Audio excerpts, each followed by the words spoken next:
All right. Big loss. 49ers are 0-1 to start the 2022-2023 campaign. And I want to get your thoughts. So it's open mic. I'm doing this for all of you to get your take off, make it through the week, feel better about it, and let's get this thing going.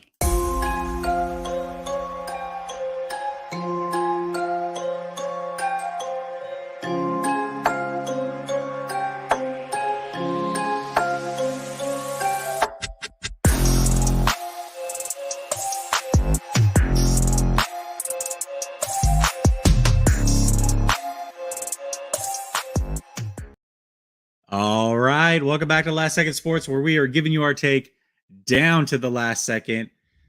And this is an impromptu call-in show. 49ers lost to the Chicago Bears today. I know that was not something that most of us were expecting. I did think the game would be close. I did not expect a loss. So now that the 49ers have lost, I figured this could be the therapy session that maybe everybody needs. Is pinned to the top of the chat. Call in, get your take off, get everything off your chest so that you can make it through the rest of the week and be productive. We're going to start with Korean 49er.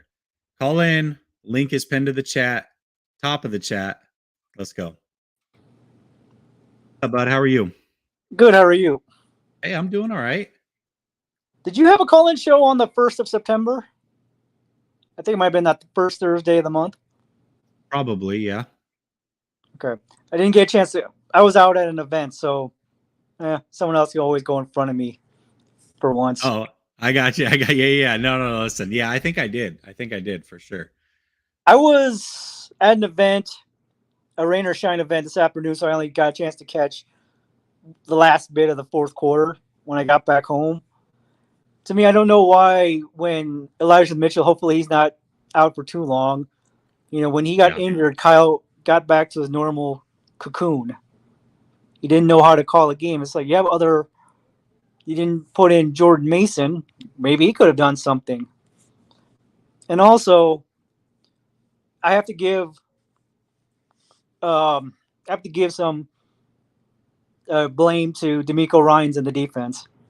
You can't be giving up penalties on defense every time that gives first downs on crucial drives, especially when the Bears are actually looking like a semi-decent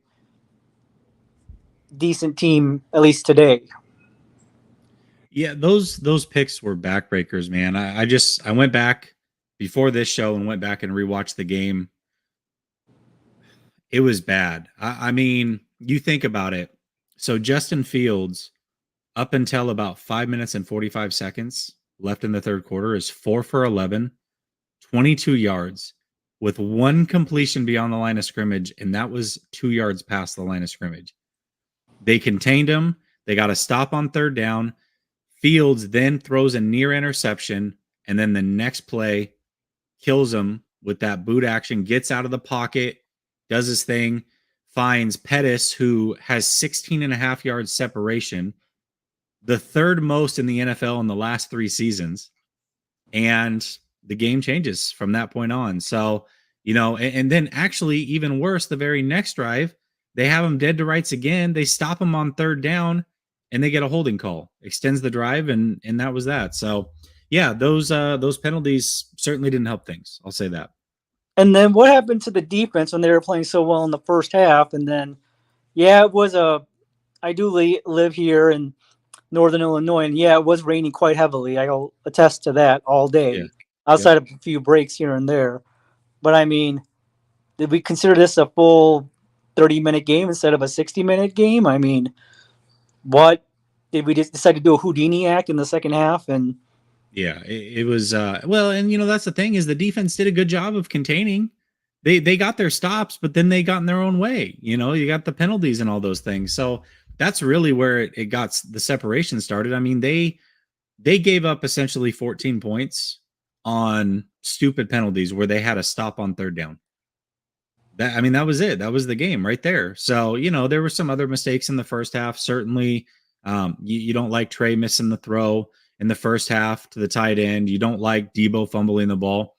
Those things sucked, right? And could have changed the game as well. But there was just a lot. Basically, what I'm saying is this was about as complete of a team loss as you can get. So, I mean, hopefully they'll get this one out of their system and not have another loss for another string of games.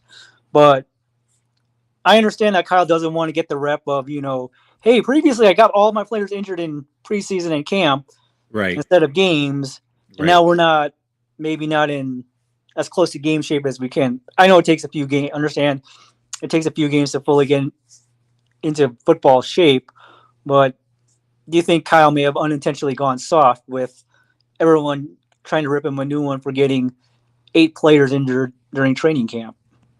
Yeah, I don't know, man. It's hard because I actually thought Kyle called a pretty damn good game. There was a play, the only play that I remember watching it live that was questionable, and they ended up scoring a touchdown anyways the very next play. But I think it was like around the 5-yard line, and it was when they scored the first touchdown, I think. And they did like the sweep handoff to Debo. That was like, what are you doing there? They lost 2 yards or whatever. That was the only play that I remember going, what? Why that play there? But ultimately, they ended up scoring the next play, and it just didn't matter.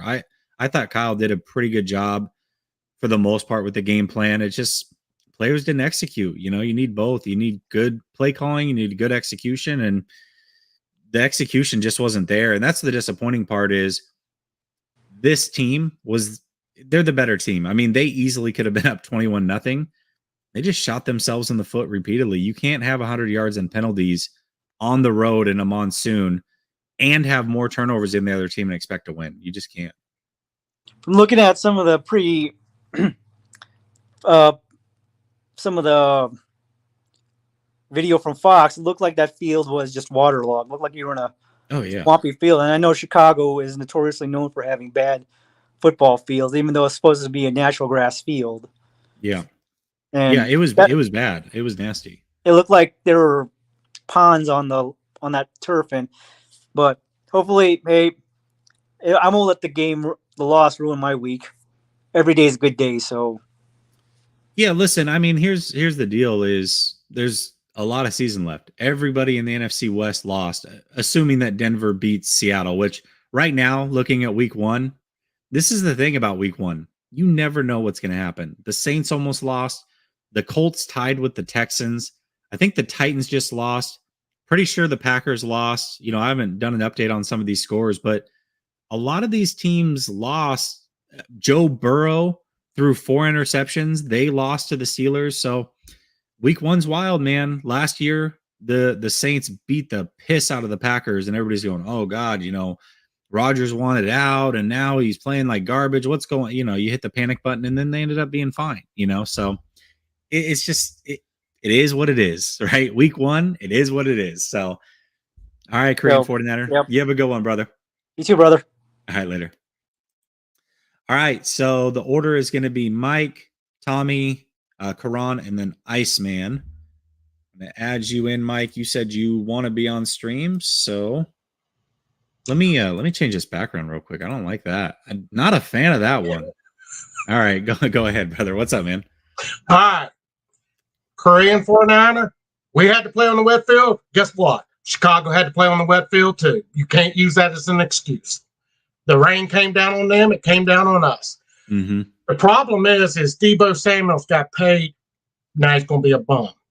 He dropped balls all preseason long. He dropped balls today. Hell, the one ball hit him in the hands, bounced up, hit him in the one hand, bounced up, hit him right here, and then hit him back in the other hand again. He dropped the ball 4 times in one play, one pass. Then he fumbled the ball. I'm sorry, Debo is garbage. Should have never, ever signed a one-hit wonder. Period. when you're building a team, where do you start first? Trenches. Why are you going to give up 3 first-round picks and a third-round pick and not build an offensive line? You got Trent Williams and you got garbage straight across. Pure trash straight across. Why are you going to sign a top tight end? Why are you going to sign a wide receiver? Why are you going to sign all these guys and you only give him 1.5 seconds to 1.25 seconds to throw the ball? Because you've got no trenches. That is the biggest mess up John Lynch and Kyle Shanahan ever did. Anytime you're thinking about drafting a quarterback, you build an offensive line to protect that quarterback. They failed miserably. And this is to John and Kyle. You failed miserably. We got no center. We got a second-round pick. We got 3 third-round picks. Burn them up. Start making calls. A second and a third together will get you a top 5 center. 2 thirds will get you a top 7 or 8 offensive guard in this league in a trade. Burn the phones up tonight. Have one on the way, one of each. Otherwise, you're going to get everybody killed. Remember, Jimmy G had a top 5 center last year. Had a top 5 left guard last year. He had his O-line to protect him. Trey ain't got squat to protect him. He was rushed all day long, never was comfortable in the pocket. The few times he was comfortable in the pocket, he had a 48-yard pass play and several other good ones. If you give the man time, he can throw the ball. He just ain't got time. He's running for his life all day long. And what does it hurt? Our first drive of this the year, go down there onto the 5-yard line, Debo fumbles the ball. We could have a 14-point swing right there. You know, you got to build in the trenches. You get rid of Kittle, you get rid of Debo. Let's build the trench. You can win with half-ass wide receivers. You can't win without a line. Put Tom Brady, put Aaron Rodgers, put Patrick Mahomes, any of them behind this line, and they're going to struggle miserably. Now, what do you got to say? No, listen, vent session, right? The chat's, you guys got your comments. I'm not mad. Listen, I don't necessarily agree with everything you said, but this is your guys' vent session. What do you not agree with? What do you not agree with? I don't. The offensive line, I'm with you. We've been talking about the offensive line since March, right? April. Like we've been talking on this show. We've been talking about it a long time. You and I have talked about it a long time. Ever since the off season. That's what I'm saying. What would help us better? A top 5 center, top 5 left guard, and a top 5 right tackle, or Debo Samuels on the team right now? Well, listen, I don't disagree with that take. I understand what you're saying, but the problem is what you disagree with on me. But the 49ers could have done both. That's the thing. They could have had Debo and they could have had the offensive line. They chose not to dump Jimmy. Got rid of Jimmy and corrected the offensive line when free agency was out there. Instead of the offensive guard going from New England out to Kansas City, we could have snatched him up. Could have snatched up another center that was on the move from Green Bay. Yeah. What would it look like with them 2 guys on the roster today? Yeah, I mean, and here's the thing. Here's what sucks, Mike, and this is what I said. I can't put this game on the offensive line, but it certainly showed up a little bit in this game. Well, Debo Samuels lost the game. When he fumbled the ball, it just started downhill from there. Facts. Yeah. Defense was playing lights out, but when you get 50,000 penalties, and the penalties are all on the coaches because it's not discipline. Yeah. That's all. Discipline is coach's responsibility. You can pick somebody on the bench. Remember when Vernon Davis got a penalty out there celebrating, and what's his name sent him to the locker room, says can't play with him, can't win with him, can't win, whatever. Send them to the locker room if they're going to keep getting penalties like that. Dumb penalties. I'll say that Dre Greenlaw killed us in that. Yeah. 5 guys wrapping up a running back, and then what's his name comes in there and grabs a face mask while there's 5 people pounding to the ground already. Yeah. Stupid. Absolutely stupid. I agree. But you got to start in the trenches, period. And we better be on the phone. What good is a second round, 3/3 next year do us right now? Yeah. Because right now we're working towards giving Miami a top 5 pick in the next year's draft. Don't want to do that, do you? Yeah. Listen, we'll see. It's still. If the offensive line doesn't get corrected, because you can't take a damn lump of dog turd and turn it into a diamond. Ain't going to happen. There ain't no diamonds in the rough out there on that offensive line. You got Trent Williams and you got nobody. I feel it. You got $11 million sitting at a right tackle. Why? $11 million should have gave us a top 5 right guard right today. You can get a right guard for $11 million. Top 5. Dominate. Yeah. I feel you, man. I feel you. Hey. It's time to send John Lynch down the road. It really is. He doesn't know how to put a team together. They think they're smart, but they're just dumb as you know what. It's fine. You build an offensive line before you get your quarterback, before you get your wide receivers, before you get your tight ends, before you get your running backs, before you get anything. You build the O-line. You build it. People that build in trenches win Super Bowls. They had the O-line. Mike, they had the O-line. New England loses a Pro Bowl lineman every year. Why? Because they build in the trenches. They've won more Super Bowls than any other team. I feel it. All right, brother. You have a good one, okay? Yep. All right, man. Hey, listen, you gotta let people go, man. This is your guys' vent session. It's your vent session. Before I get to you, Tommy, let me go through these super chats real quick. We got Kyle Shanahan cannot hold the 10-point lead.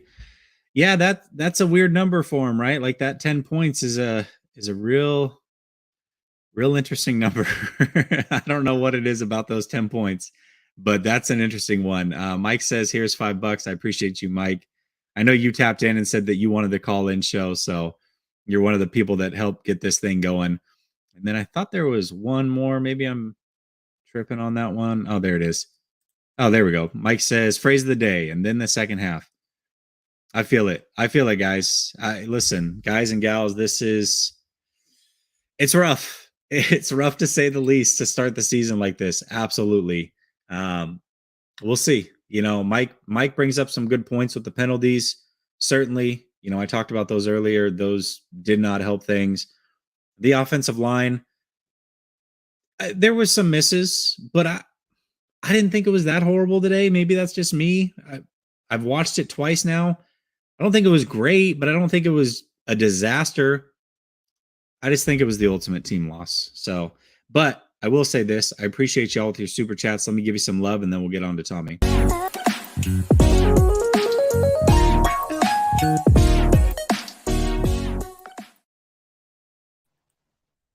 All right, Tommy, what's up, man? Oh, jeez.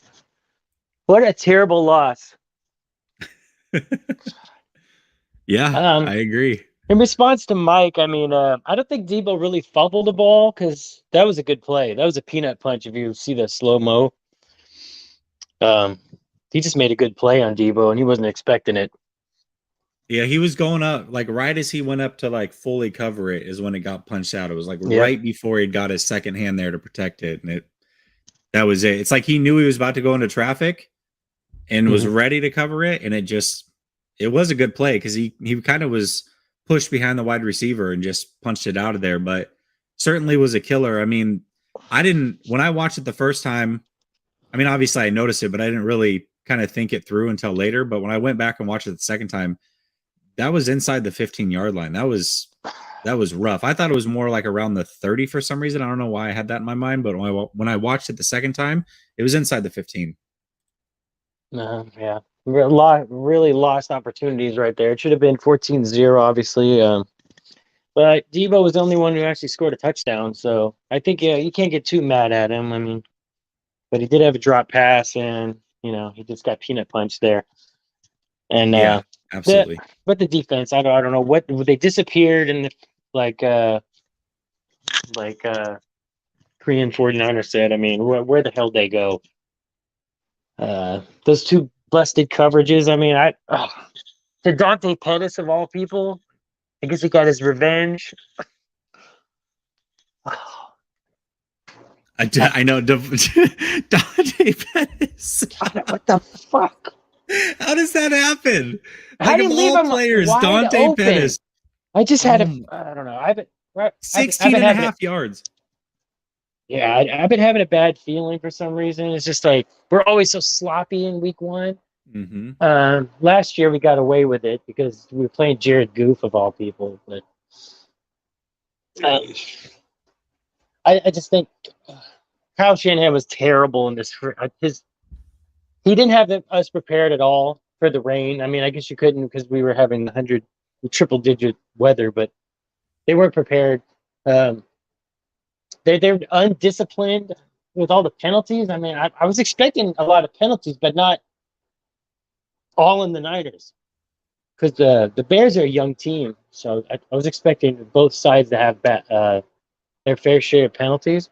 And Greenlaw was, geez, I mean, I would consider benching his ass for that. I mean, two stupid ass plays that just extended the drives, and we could have had 3 and outs on both of them. So Yeah. I'm with you, man. Those penalties were a killer. They absolutely were. I mean, and again, you look at that game and how it was going. They have 0 points. Chicago does. When the penalty happens, it's like around 6.5 minutes left in the third quarter. Justin Fields at that time is 4 of 11, 22 yards. 4 of 10, 22 yards. The very next throw, he throws a should-be interception right in the arms of Gibson. Gets dropped. God. Then the very next play, Fields did a great job getting himself time. I give him credit for that, but 16.5 yards separation. 16.5 yards is the closest defender to Dante Pettis. Anybody could hit that throw. Who was on him then? Because I was listening on the radio. All I just heard it. I'm like, what the? I was punching light bulb posts and shit because I was on a run. I'm like, what the heck? Dante fucking Pettis. I have to get the all 22 to see what happened, but I'll tell you the nearest defender that was close in that zone was again Dre Greenlaw, and he just straight ran across the field after Fields, who Hufanga was already 5 yards in front of him, could have easily made the play if Fields decided to scramble. And so he was left just I'm not saying it was Greenlaw's fault. He was just the nearest defender that I saw running away from Dante Pettis. Yeah. And Ebukam was off this game too. He always starts slow. But then, maybe he had a sack, but then he totally missed Fields when he scrambled out. Like he had him and then just somehow whiffed on it. Yeah, they had a few of those though. That's where you got to give Fields credit. He did do a good job. He's certainly slippery in the pocket. You have to give him credit for that. The one play to Pettis, sure, it wasn't a hard throw by any means, but his legs bought time for a play to break down on the backside, and the result was that. So you do have to give Fields some credit for those things. But that's what we expect from Fields. We talked about that going into this game, that Fields can get away from you. He reminds me a lot of Russell Wilson, the way that he can break free. And it's just one of those things that can happen. But you have to stay disciplined on the backside, and you have to stay disciplined with those penalties, and they didn't do it. Yeah, maybe they're just rusty because they don't play preseason anymore just because how brittle this team is. Yeah. And maybe having Jimmy Ward gone is a major they lose discipline on defense because I think he's actually the real leader of the defense. So, I'm with you. It was again, when I said it was going to be, I think I said 24-13 with a late score by the 49ers to make it look bigger, like a bigger blowout than what it actually was. A lot of people thought I was crazy for thinking the game would be close, and I knew it would too. But these conditions, we saw it. Yeah. So. And that was before the conditions. I thought it would be close. The conditions certainly didn't help things. Kittle being out didn't help things, but here we are. It's all right, man. Hey, let it roll off your back like water on a duck back, and we'll see what happens next week. It's week 1, and And Mike, I know he doesn't like the offensive line. I would say they're straight trash. They don't have any continuity. Their new group together. Yeah. One's a second round pick. We got to see. Burford's good. He's got long arms. I'm not sold on Brendel. He's like a journeyman backup. So I don't know I don't know. What do you want to do with this line? Keep the same and just I would have preferred to do something in the offseason. It's a little too late. Well, yeah. You know what I mean? It's a little too late now. So it is what it is. We got to live with it. Let's hope for health. Let's hope for development, right? It's not these players' fault that they are thrown into the starting lineup. Much like we got to be patient with Trey, we got to be patient with these guys up front because they're developing too. You know, I would Yeah. prefer that they weren't playing, some of Yeah. them maybe, but they are. So we got to give all these guys grace. And this is a decision that the 49ers made, right? They decided not to play Trey Lance last year so he could get through some of those kinks and Mhm. learn how to play in some of these situations. They decided to not give Banks many snaps, you know, if any, last year. They decided to let not only Laken Tomlinson walk, but also Ugh. not go after any big name free agents. So that, you know, I know, this is the man. bet that they made. And so we'll see. It's still a good team. I'm not too Yep. worried. I think that they still make the playoffs, but there's going to be some early growing pains. So I we'll just see thought how it goes. I thought they would go for a center with the first pick, or I mean, you could get a good Yeah. center in the second round. I mean, For sure. And there were some there, but you just never know, right? So I don't know, brother. All right, I got to get on to the next one, man. all right, well, chin up, but we just got to beat the Seahawks because we had revenge on them. Definitely can't lose to the Seahawks. Then it's over.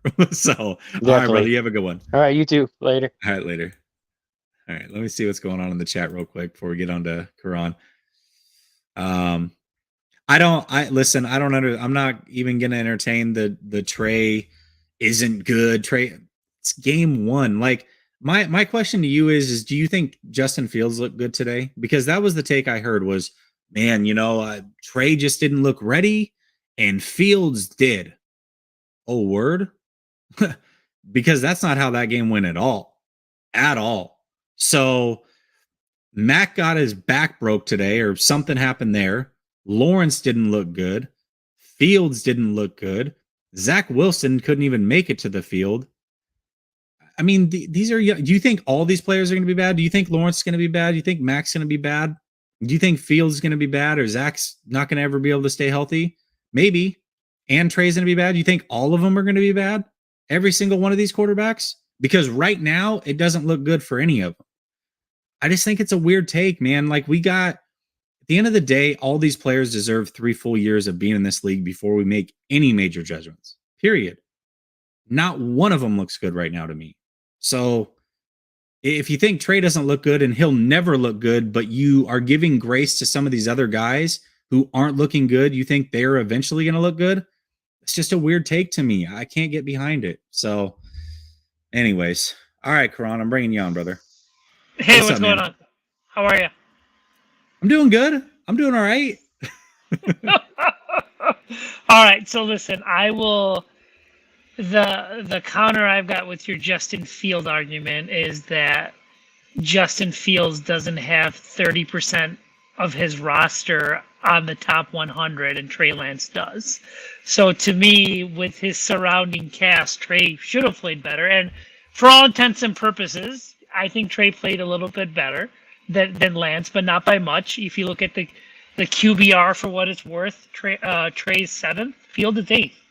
So, you know, taking that into account, I think Trey did play a little bit better. I do have an issue with everyone ragging on the defense. If I told you the 49ers gave up 121 yards and an interception, and 99 yards given with a 2.7 average, you would have taken that every single day of the week. The offensive scored 10 points. So to me, you know, everyone's going to like quickly blame the defense. And I understand the defense, you know, had not the best penalties. I understand that. The 49ers, you know, should have been up 17-0. And that really should have been the tail of the first half. Those were missed opportunities on the offense. And so it could have been 21-0, Karan. I mean, it could have easily been 21-0. Yeah. No, the stat that I am the most concerned about, and to me, this gives a blueprint to other teams. Just remember, no matter what the Seahawks record, talent, no matter what they say, they've got, you know, 2 things that to me should pretty much give you anxiety if you're a 49er fan. They've got a wide receiver that can pretty much take the top off the cover, and I have seen the 49ers not play well against a very big physical receiver in DK Metcalf. Mm-hmm. That is on the record. They have a hard time containing those type of players, even with Ward and Tart, and those guys aren't going to be available, next week. And then the other one is that, hey, listen, Pete Carroll just saw the Chicago Bears rush 4 passers the whole entire game and gave up, and the 49ers offensive line gave up 35%, pressure percentage of the time. And Trey was 1 for 7 for -2 yards when throwing on those pressures. So to me, the league sees the 49ers offensive line as a weakness. They don't have to blitz. And to me, it feeds into, okay, well then throw quick passes. That is not Trey Lance's strength. That is not something that Trey is very good at right now. I'm not saying that he's not going to be, because guess what? He's a 22-year-old kid that hasn't even made 5 starts yet. I get it. I'm being realistic here. But the issue I have is that you have a loaded roster. Your roster isn't going to get any better from this point on, unless Trey takes the next step. At this point, the players are going to get older. Your talent is going to get less unless you replenish it in the draft, which the 49ers, hit or miss. So my concern is that offensive line, and I think the defense is fine. I don't think the defense was the issue. I think the offensive line and Trey not throwing in the middle precisely, everyone's going to rag like he shouldn't have thrown that. Well, then it's going to be the exact opposite of Jimmy. The defenses are going to take the hashes away, and they're going to dare Trey to throw in the middle. And if he's not successful, guess what's going to happen? The 49ers are going to lose most often than they're going to win. And to me, it's not that complicated. He's got to learn how to throw in the middle, because the defenses are going to figure him out, and they're going to take the outside away. Yeah, it's a lot harder to take. Listen, because here's the thing: when you had Jimmy, you were playing basically in this middle of the field box that was like 15 yards and in. With Trey, it's like you have the outside numbers, plus you have everything that's 50 plus yards downfield. Like, that's hard to take away. I completely agree with you, but their personnel still hasn't caught up to Trey's strengths yet. To me, why wasn't Gray active? And Kittle, Debo, outside of Ayuk, those are players that can press the outside. Kittle and Debo are middle players. They take a 5-yard in cut and they turn it into 60 yards. That's their strength. So to me, you got kind of a square peg in a round hole. Kyle's got to figure that out with this offensive line. To me, that's the biggest story, is that what I saw today was a coach kind of trying to feel this way, kind of guess. I know it was raining, but he's going to have to figure this out relatively quickly, or else, they got to be 2-2 by the end of 4 weeks, because it's not going to get any easier. The schedule's coming. Yeah, no, the schedule is certainly coming, and that's why this loss is a bit of a heartbreaker. But it is a long season. I'm just not. I don't know. I guess I'm annoyed.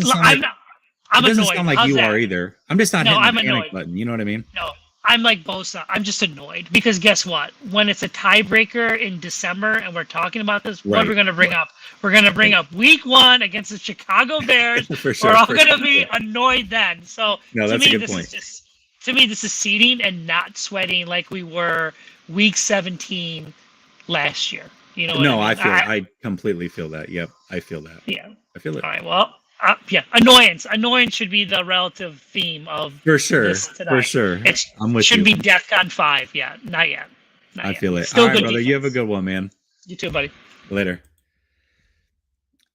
I agree to a certain extent. I know where he's going with that. I will say, though, there was some 2 dig routes over the middle of the field that Trey hit that were nice, right? And that was in a downpour. I guess, to me, again, and then he had a nice slant to Jennings on a 3rd down play. That these are throws that I'm told he can't make, right? He made a great throw in the Texans game, 2 great throws over the middle of the field on slants. I mean, it's not like he can't make those throws. Probably consistency. I think that's fair. But we don't know how consistent or inconsistent he really is. I think it's just tough to gauge a player in his 3rd start that played in a monsoon. Like, I don't know. That's just me. Maybe I'm not panicking the way that I should, but I don't know. Joe Burrow threw 4 interceptions today. Stafford threw 3. Like this is what I look at. This is what I put into a quarterback, and these are the things I would worry about. If he was just making bad decision after bad decision, I'm like, well, that's not really a weather thing. That's just bad decision after bad decision. Being inaccurate on a pass when the ball's wet and it's rainy and windy, I mean, is that just Trey being Trey, or is that weather? I don't know. And I'm not saying it is the weather. I'm just not ready to say that it's 100% Trey and that's who he's always going to be, because he also made some really damn good passes. Like when the weather was decent before it turned into a major monsoon, right? Right after that interception is when it got real ugly. You go look at his stats after that interception and before, completely different player. I mean, in fact, he looked a lot like Justin Fields starting the game. He went 4 for 11 when it was a torrential downpour, 34 yards. And that's when a lot of throws were made, was during that time, and not a lot of yards and not a lot of completions. And that was when it was hard. I mean, it was hard to see the players on the field when we were watching. So I don't know, y'all. Listen, I told you before the game, if Trey plays great, I'm not going to sit here and act like he's a world beater. And if he plays bad, I'm not going to panic. It's way too early for that. It's game 3 of the man's career. Like, can we have any grace? Just any grace at all? Can we not point out anything that he did good? We just think it's all bad. I don't know. I didn't watch that game and go, oh, shit, man, Trey's really bad. Like, what are we going to do? How are we going to work around this? This kid can't even play in the league. And people are leaving that game with that thought. But then those same people are telling me how good Justin Fields looked. What? Were we watching 2 different games? I've watched it twice now. I watched it live and I said, man, maybe I just didn't get out of that game what other people did. So let me rewatch this just to make sure I'm not crazy. Felt the same way watching it the second time. I'll watch it a third time and then I'll watch the all 22. We'll see what I think after those, but so far, 2 times in, I'm not panicking on Trey. I thought there was a lot of good things he did good. There were things that he messed up on. He's young. So, like, I can say at the end of the day, hey, yeah, he didn't look good in this scenario. I expect him to clean it up because he's 22 years old. Now, if we're into next year, into year 3, and he's still making these same mistakes or looks like this, if every game looks like this and the way it did in the rain and it's dry weather and he just can't figure it out, sure. And we're 3 seasons in, absolutely. But 3 games in a bad weather game, and we still saw some good, and some people can't take any good out of this. I don't know. All right, Iceman, I'm coming to you. Hey, brother, how are you? Can you hear me, man? Yeah, I got you. Nice to finally meet you, bud. Yeah, you too, man. It's always on Twitter. Well, I'm a Niners fan in Texas. Okay, people are freaking out. We were 3-5 last year. Holy shit, it's week 1. It's week 1. Relax. Like, Feel it. How about we put Jesse and me out there on the field and let's play in a monsoon? Before we start bashing Trey, how about you do it yourself? Like, literally, it's slip and slide. Everyone's freaking out. I'm like, Justin Fields did nothing spectacular. Literally, he did nothing spectacular. Of course, the media is going to hype him up, just because that's biased, the media. But when was the last time Jimmy G ran for a 3rd and 13 and got a first down? I don't understand why people are getting so mad. It's 1 game. Trey had a lot of good, but it's a monsoon. If you put a wet ball, baseball, football, tennis ball, you know how hard the thing's going to throw? Slip out of your hand? Like, it's football. So I'm not going to freak out. We need to bench Jared Greenlaw. I don't know what he's doing, but also, what was with the refs? Like, seriously? Some of those calls were just god-awful. Like the one where Greenlaw, like, slid on Fields because of physical momentum. How is that a flag? How is that a flag? Like, they have to have common sense.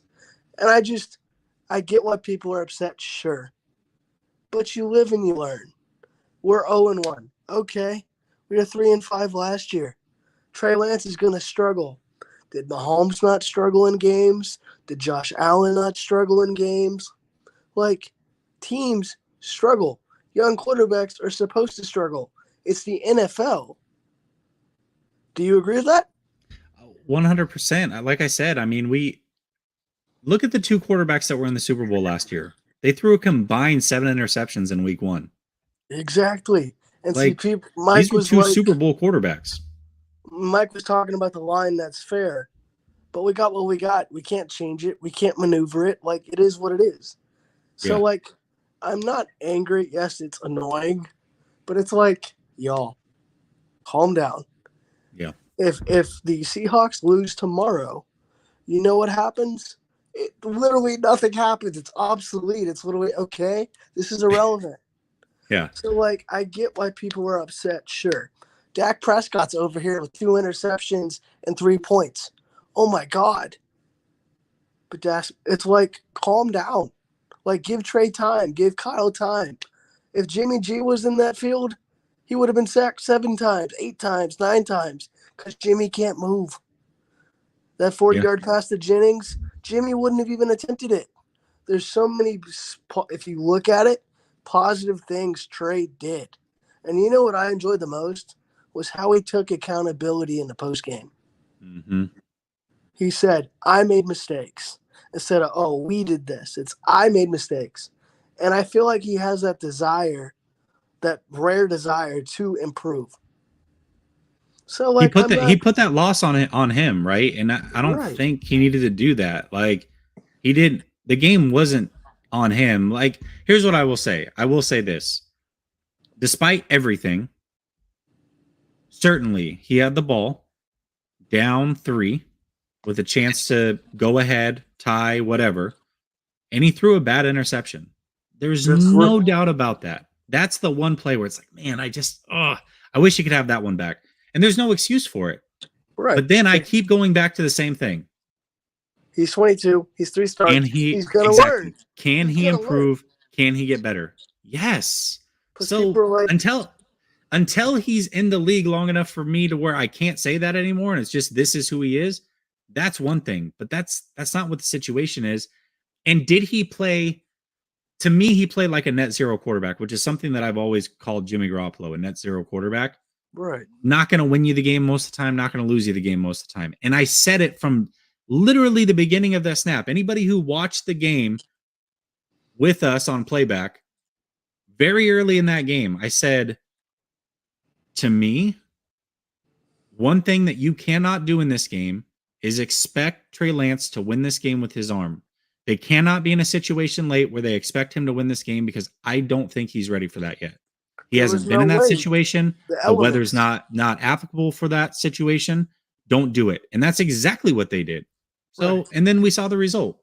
And I'm not even mad. Like, cool, the Bears win. The Bears could lose the next 15 games. Like, the Bears are nothing special. And I'm like, all right, we lost. Cool. You can't change it. You could get mad. You could cry about it. But move on to the next week. Because literally, if the Seahawks lose, it's a clean slate, fresh start. You can control your own destiny. And yes, Trey Lance is going to have bad plays. But then he's going to have bombs. He's going to have great plays. Like that throw to Ray McLeod. That was a dime. That was a straight laser.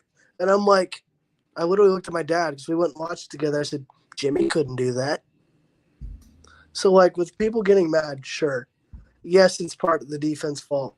The offensive line, I don't think, did terrible.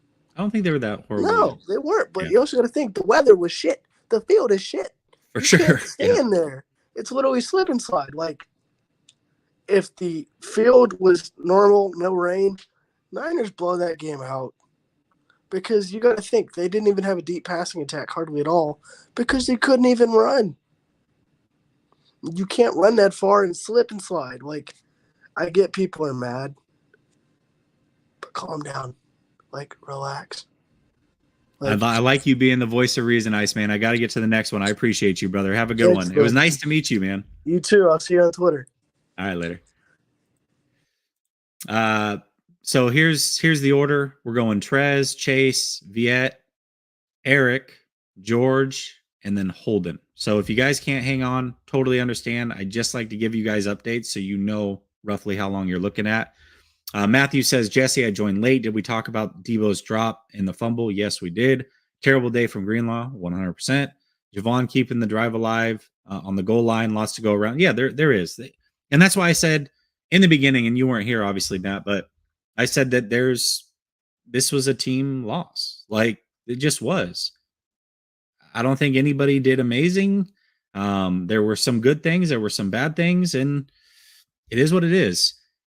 I disagree wholeheartedly with this comment. What did he name one throw that you're just like, wow, Fields, man, he drilled that in there in tight coverage and just did. When? What? Where? He had a throw to a player that had 16 and a half yards separation between him and the nearest defender. That was 42% of his yards on that play, by the way. He had a throw on a broken coverage at the next drive. Both of those drives, both those touchdown drives, were extended because of a penalty on the defense after they were stopped on third down. When? Where? What? I don't. This is wild. This is so wild to me. All right, Trez, I'm coming to you, brother. Can you hear me? I got you. Yeah. Okay. Look, thanks for being the voice of reasoning on this thing, man. You know, I don't know what to say about our fans, man. I really don't. It's kind of mind-boggling to me. I mean, if you're going to, like I said, if we're going to place the blame, you put it at the door of the head football coach, Kyle Shanahan. This team was unprepared. I mean, totally unprepared in my opinion. I don't understand, Kyle, why we draft certain players, and his thing with refusing to play rookies. I don't understand that either. You know, like Gray should have been activated for the game. If you could take the top off the defense, what is the point of having Gray if you're not going to play Gray? Jordan Mason should have entered the game. Stuck it out. Jeff Wilson wasn't getting too much there. You got to have a change of pace, man. You got to have a change of pace. And a lot of this stuff just sits at the doorstep of one Kyle Shanahan, in my opinion. Yeah, I don't know. I'm so conflicted on this, right? Because I listen, I'll agree with you on this. Penalties are there was a lack of discipline. I'll give that. Right. But man, a lot of that came from one player in some really bad situations. I'll say this. I thought Kyle called a hell of a game. But you know what I mean? Like, and I get it. The argument against that is he's not an offensive coordinator. He's the head coach. I do get that. Mm-hmm. I just don't know where to draw the line, man. Like, if this continues, if they're this undisciplined going forward, okay, I'll be like, hey, listen, we got a coaching problem. But I feel like the 49ers, for the most part, in the Kyle Shanahan era, have been pretty disciplined. But this wasn't the best display of that. I get it. Right. I don't know, man. That's a tough one for me, but I feel it. Well, and now I will say this. Now, you say you think Kyle called a decent game. I think Kyle, at some points of the game, called a decent game. Kyle refuses to go back to certain plays that work, and that you know, you catch Andy Reid, I'm just saying that the seasonal coaches, you know, the winning coaches in this league, they go to their money plays over and over, and you just see teams, you be like, man, they can't stop it, you know, like, and they just keep going to these particular plays because they know they're going to net the yards, they're going to gain, they're going to get to keep the chains moving, they're going to score points. Kyle doesn't do that.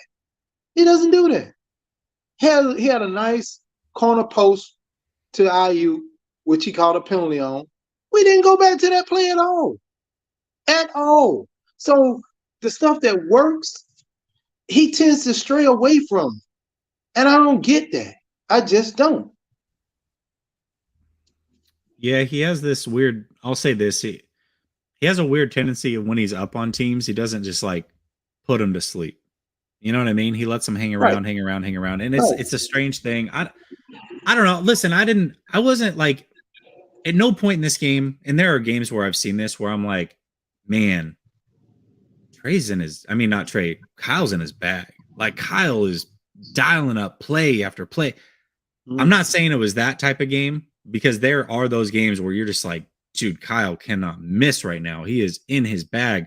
It wasn't that type of game, but I've also had games where I'm like, Kyle, dude, what are you doing? Like, what is right. It's so clear you're doing this here, you're doing that there. And I was kind of in the middle with this game, right? Where I was like, I thought Kyle called a good game. It wasn't great, but I don't think he did enough to lose it. It's like everything, right? Like let's take everything as a whole. Trey Lance didn't do enough to win the game. Probably didn't lose it, but he didn't do enough to win it. Kyle Shanahan play calling wasn't in his bag. Probably wasn't horrible. It wasn't enough to win. It wasn't enough to lose. Okay. Defense, fantastic job. Defense shut them down. But then they had the penalties.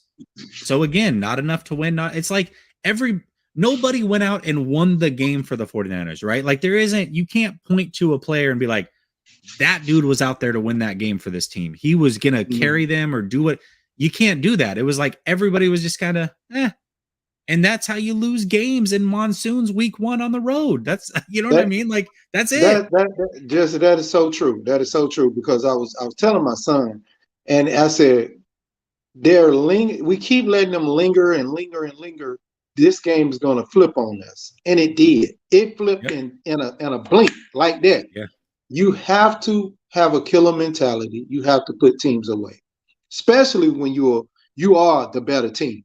And I do so hardly believe we are the better team than the Bears. Oh, for sure. But the better team doesn't always win. Yeah, that's true. That's true. But at the same time, you got to play your rookies, man. You got to have Danny Gray out there, regardless of the monsoon or whatever, running straight, down the field to keep the defense honest, to open up stuff underneath.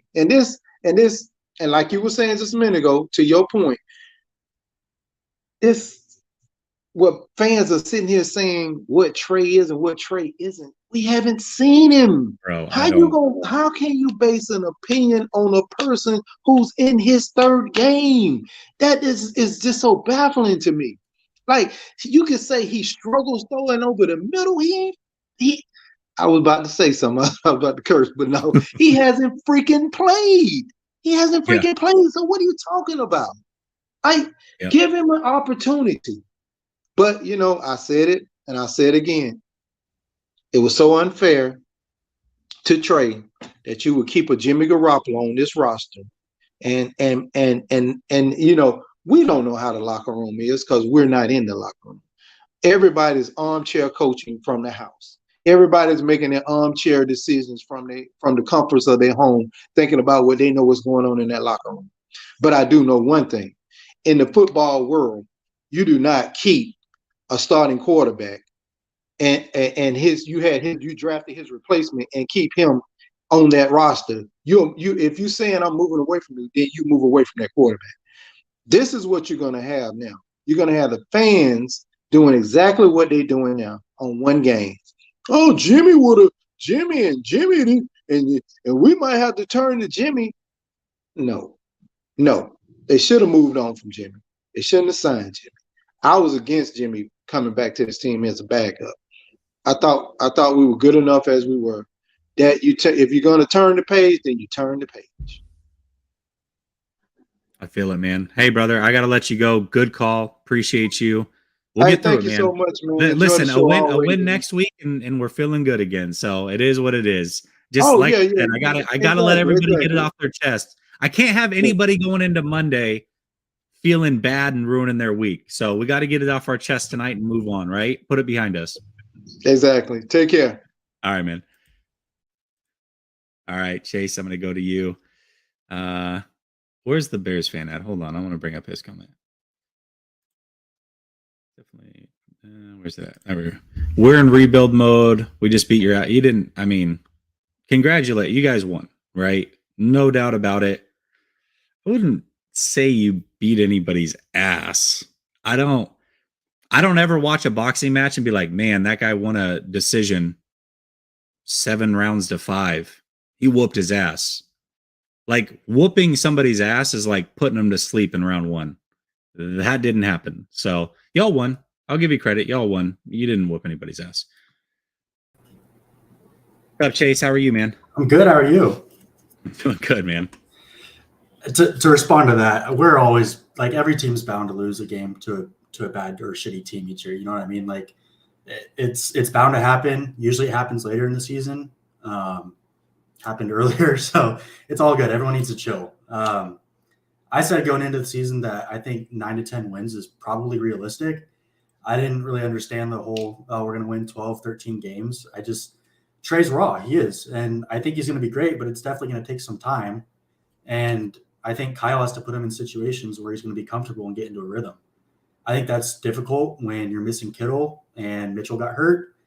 And I think until they come back, Trey's going to struggle at times, to be honest. Like it's going to be a little rough, but the weather obviously played a huge role. And I think the receivers didn't get open enough, hence the reason Trey had to scramble so much. Some of that may have been on the rain, but at the same time, it comes down to play calling a little bit too. And they just got to get Trey in a better rhythm. I think play action rollouts would work. And when they did do that, it seemed like a defender was always in Trey's face, though. So, I don't know if that's an O-line issue or if that's on Kyle. But they got to get the running game going, or Trey's going to struggle all year. He's basically a rookie quarterback. I don't care that he sat last year. You got to get him in a rhythm and got to get him comfortable, which it didn't really seem like they were able to do at all. He's not an elite quarterback yet. He can get there. Elite quarterbacks would hit that throw to Croft probably 9 out of 10 times. So he's not there yet. That throw to Jennings was great. So you see flashes of it. But I think Kyle just has to do a better job at putting him in a spot where he can feel comfortable. Yeah, and I thought I started to feel like he was getting a rhythm there. They went in on the second drive to Debo, where Debo fumbled the ball. I thought he was starting to get into a little bit of a rhythm. I think the weather played a big factor in it as well. Again, it's not like we watched the quarterback on the other side play well. No. You know what I mean? It's not like if Fields was throwing darts all over the field and just looking poised and making good decision after good decision, I'd be like, man, I don't know. Like, I know it's early. Like, we can still talk about it's early, but these guys were drafted together, and I know a lot of people wanted Fields. Well, and if maybe that wasn't the case. It's like Fields was under 50% passing as well. Fields started 4 of 11. Well, and it is what it is. He had 2 touchdowns to 2 wide ass open receivers, right? So if Trey had that, I totally think it would be the same outcome, right? Like Trey would hit those throws. So it's just I don't really understand the whole Justin Fields is better than Trey, or that we should. No, man, like. Trey's the guy. He'll be fine. Everyone just needs to relax. Like, right.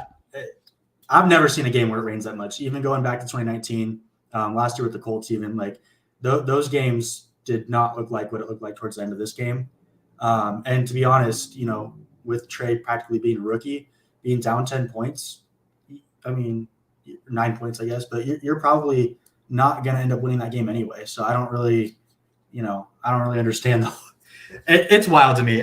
Twitter's pissed me off. I don't get it. Stay away from it for a few days. I know. That's why the show's going on right here, so we can get it off our chest here. No, yeah. And I don't expect everybody to agree with every. That's why I leave it open. Like anybody can call in and give their points.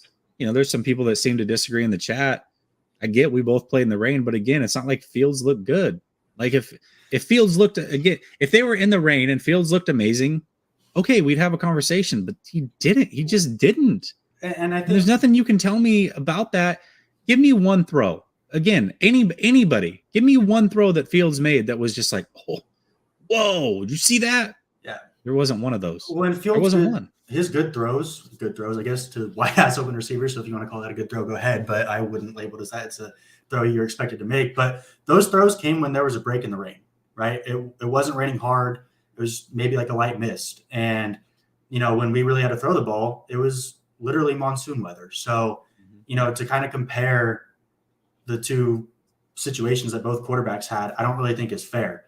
Now, when it wasn't raining and Trey was on offense, I don't think that I think Kyle didn't really do anything to put him in a situation to be successful when it was a break in the weather. To me, the 4 best throws of the game were by Trey, right? Let's look at him real quick. He had the dig to Ayuk. I think that's arguably a better throw than anything Fields did. Yep. He had the other one to Ayuk that ended up getting called back because Ayuk pushed off on third down. That was BS. I didn't like that call, but I thought that was arguably a better throw than anything Fields did.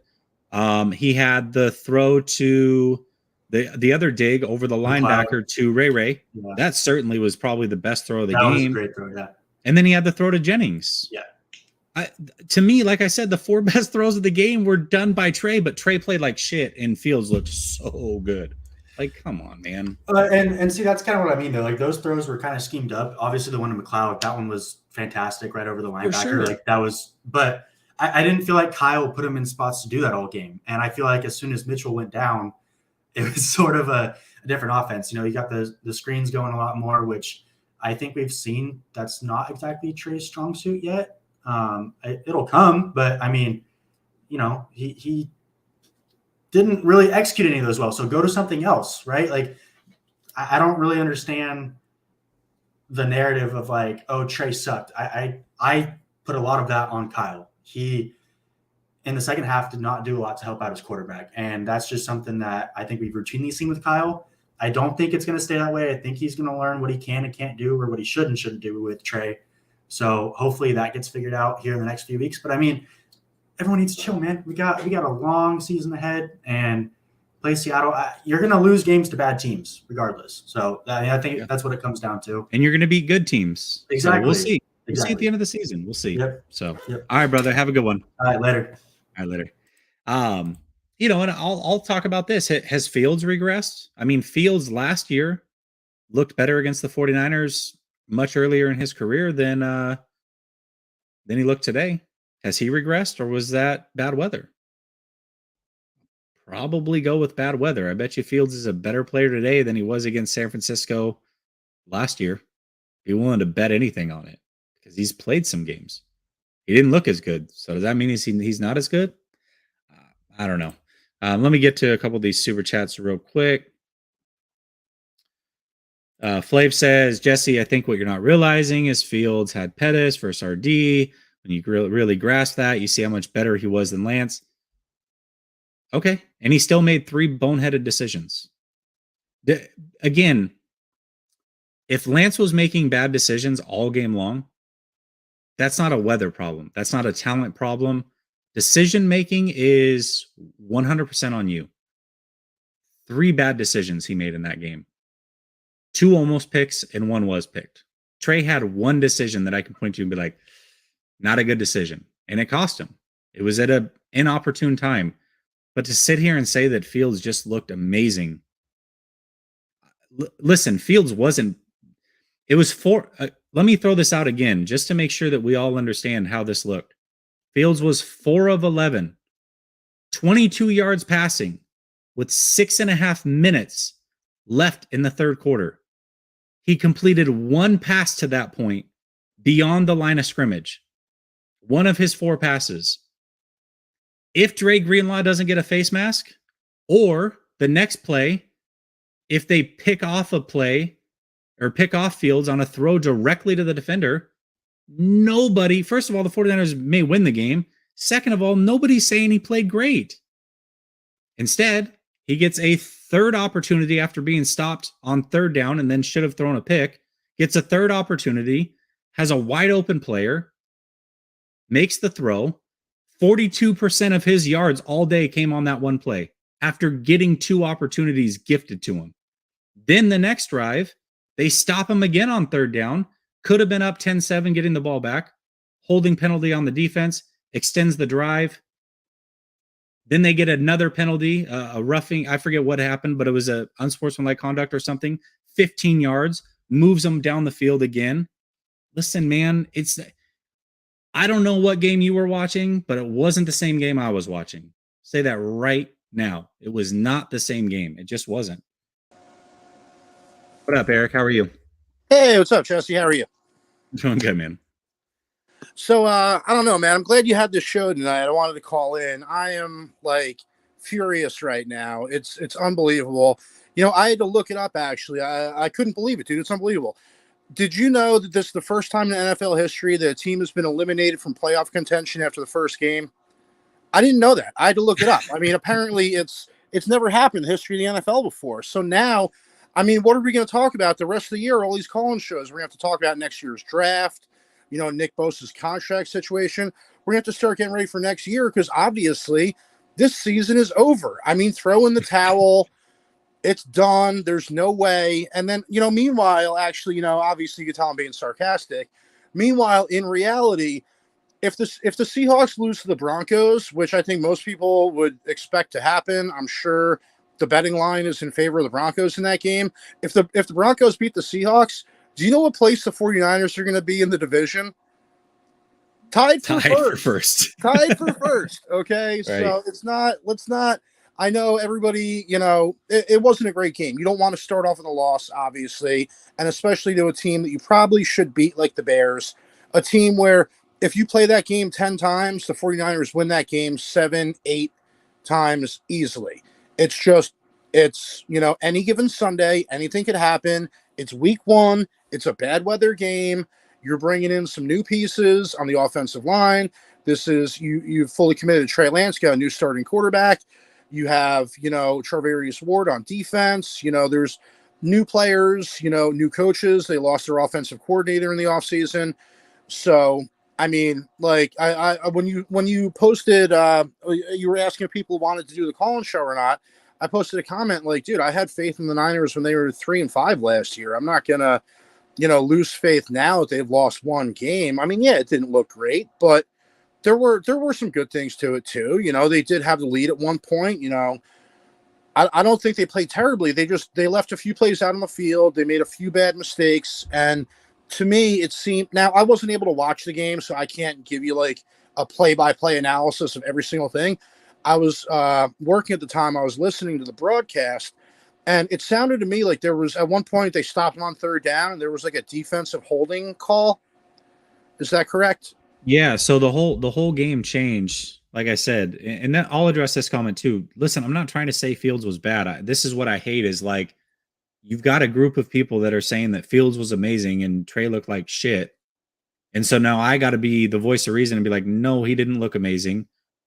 They both looked roughly the same.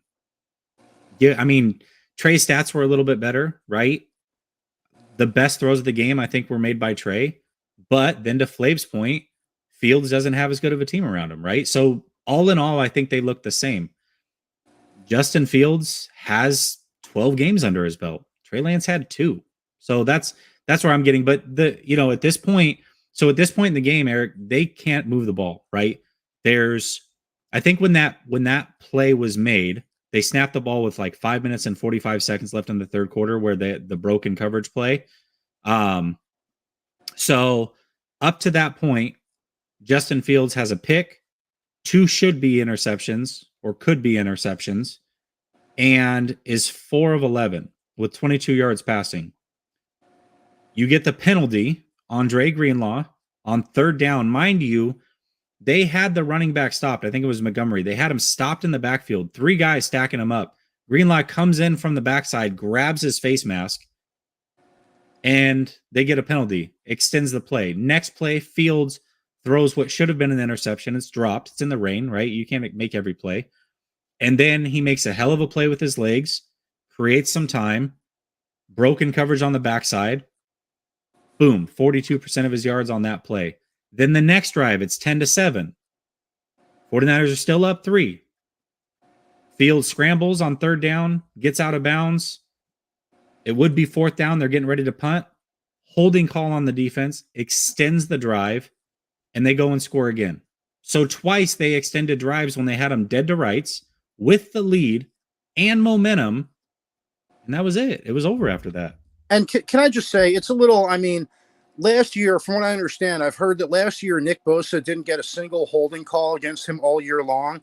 And then we get a defensive holding penalty. I mean, come on, man. Like, I'm not one. I don't point the finger at the refs, but like, you got to call both sides evenly. You can't call a holding penalty. If you're going to call a holding penalty on the defense, then you better call when they hold on the offensive line, when they're holding Nick Bosa, you better call that. You can't only call. I mean, I don't know. This is obviously, dialing in on a really small part of the game. It's only one play.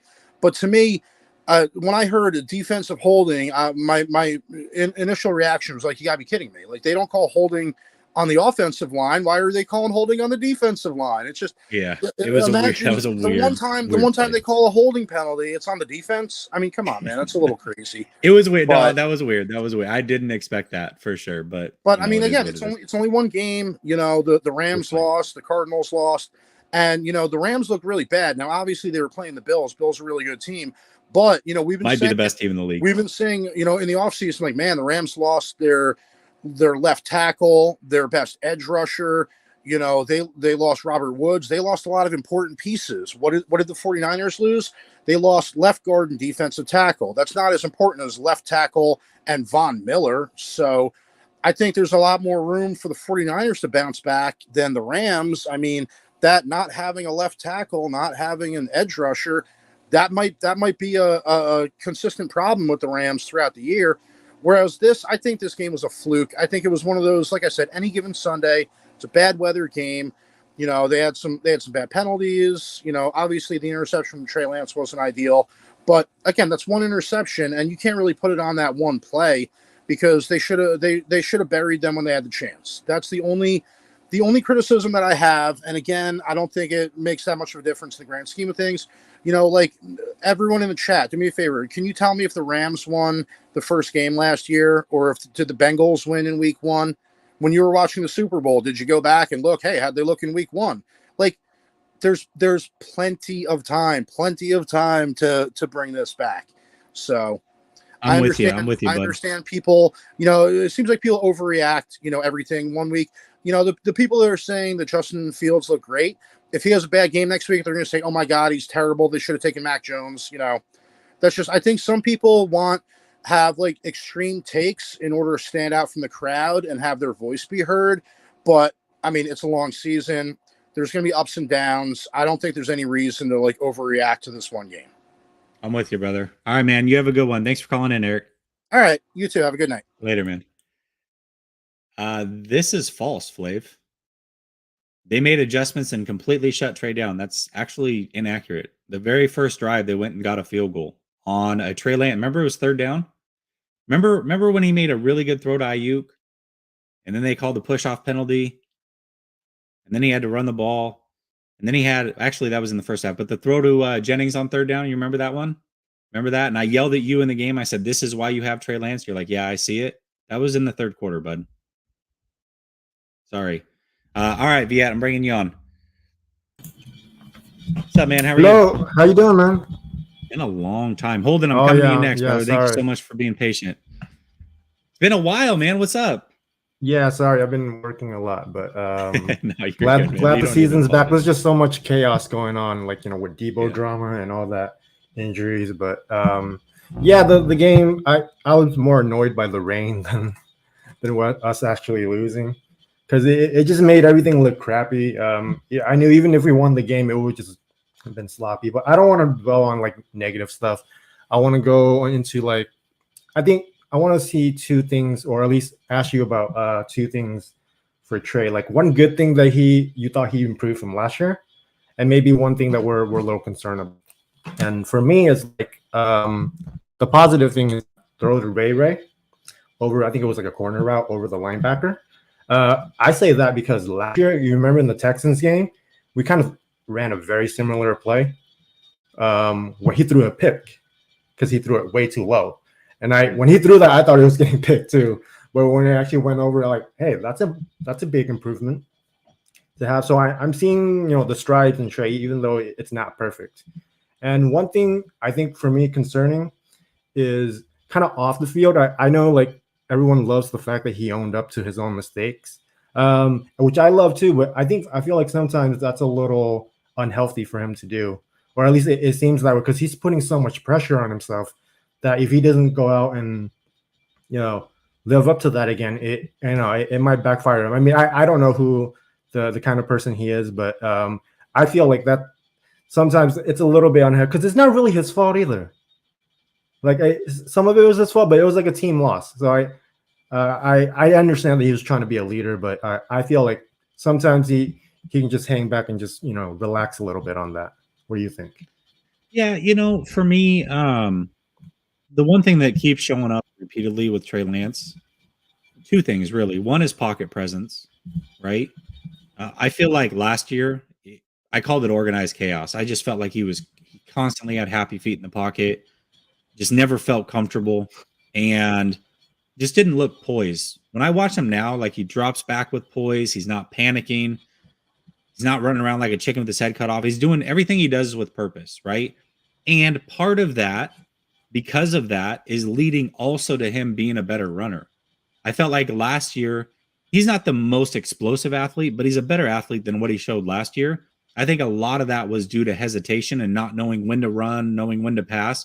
I feel like you're already seeing that improve drastically this year. So to me, I think that athlete in him is starting to show a little bit because the decisiveness is there. And I just think his overall pocket presence it's night and day from last year. As far as what's concerning,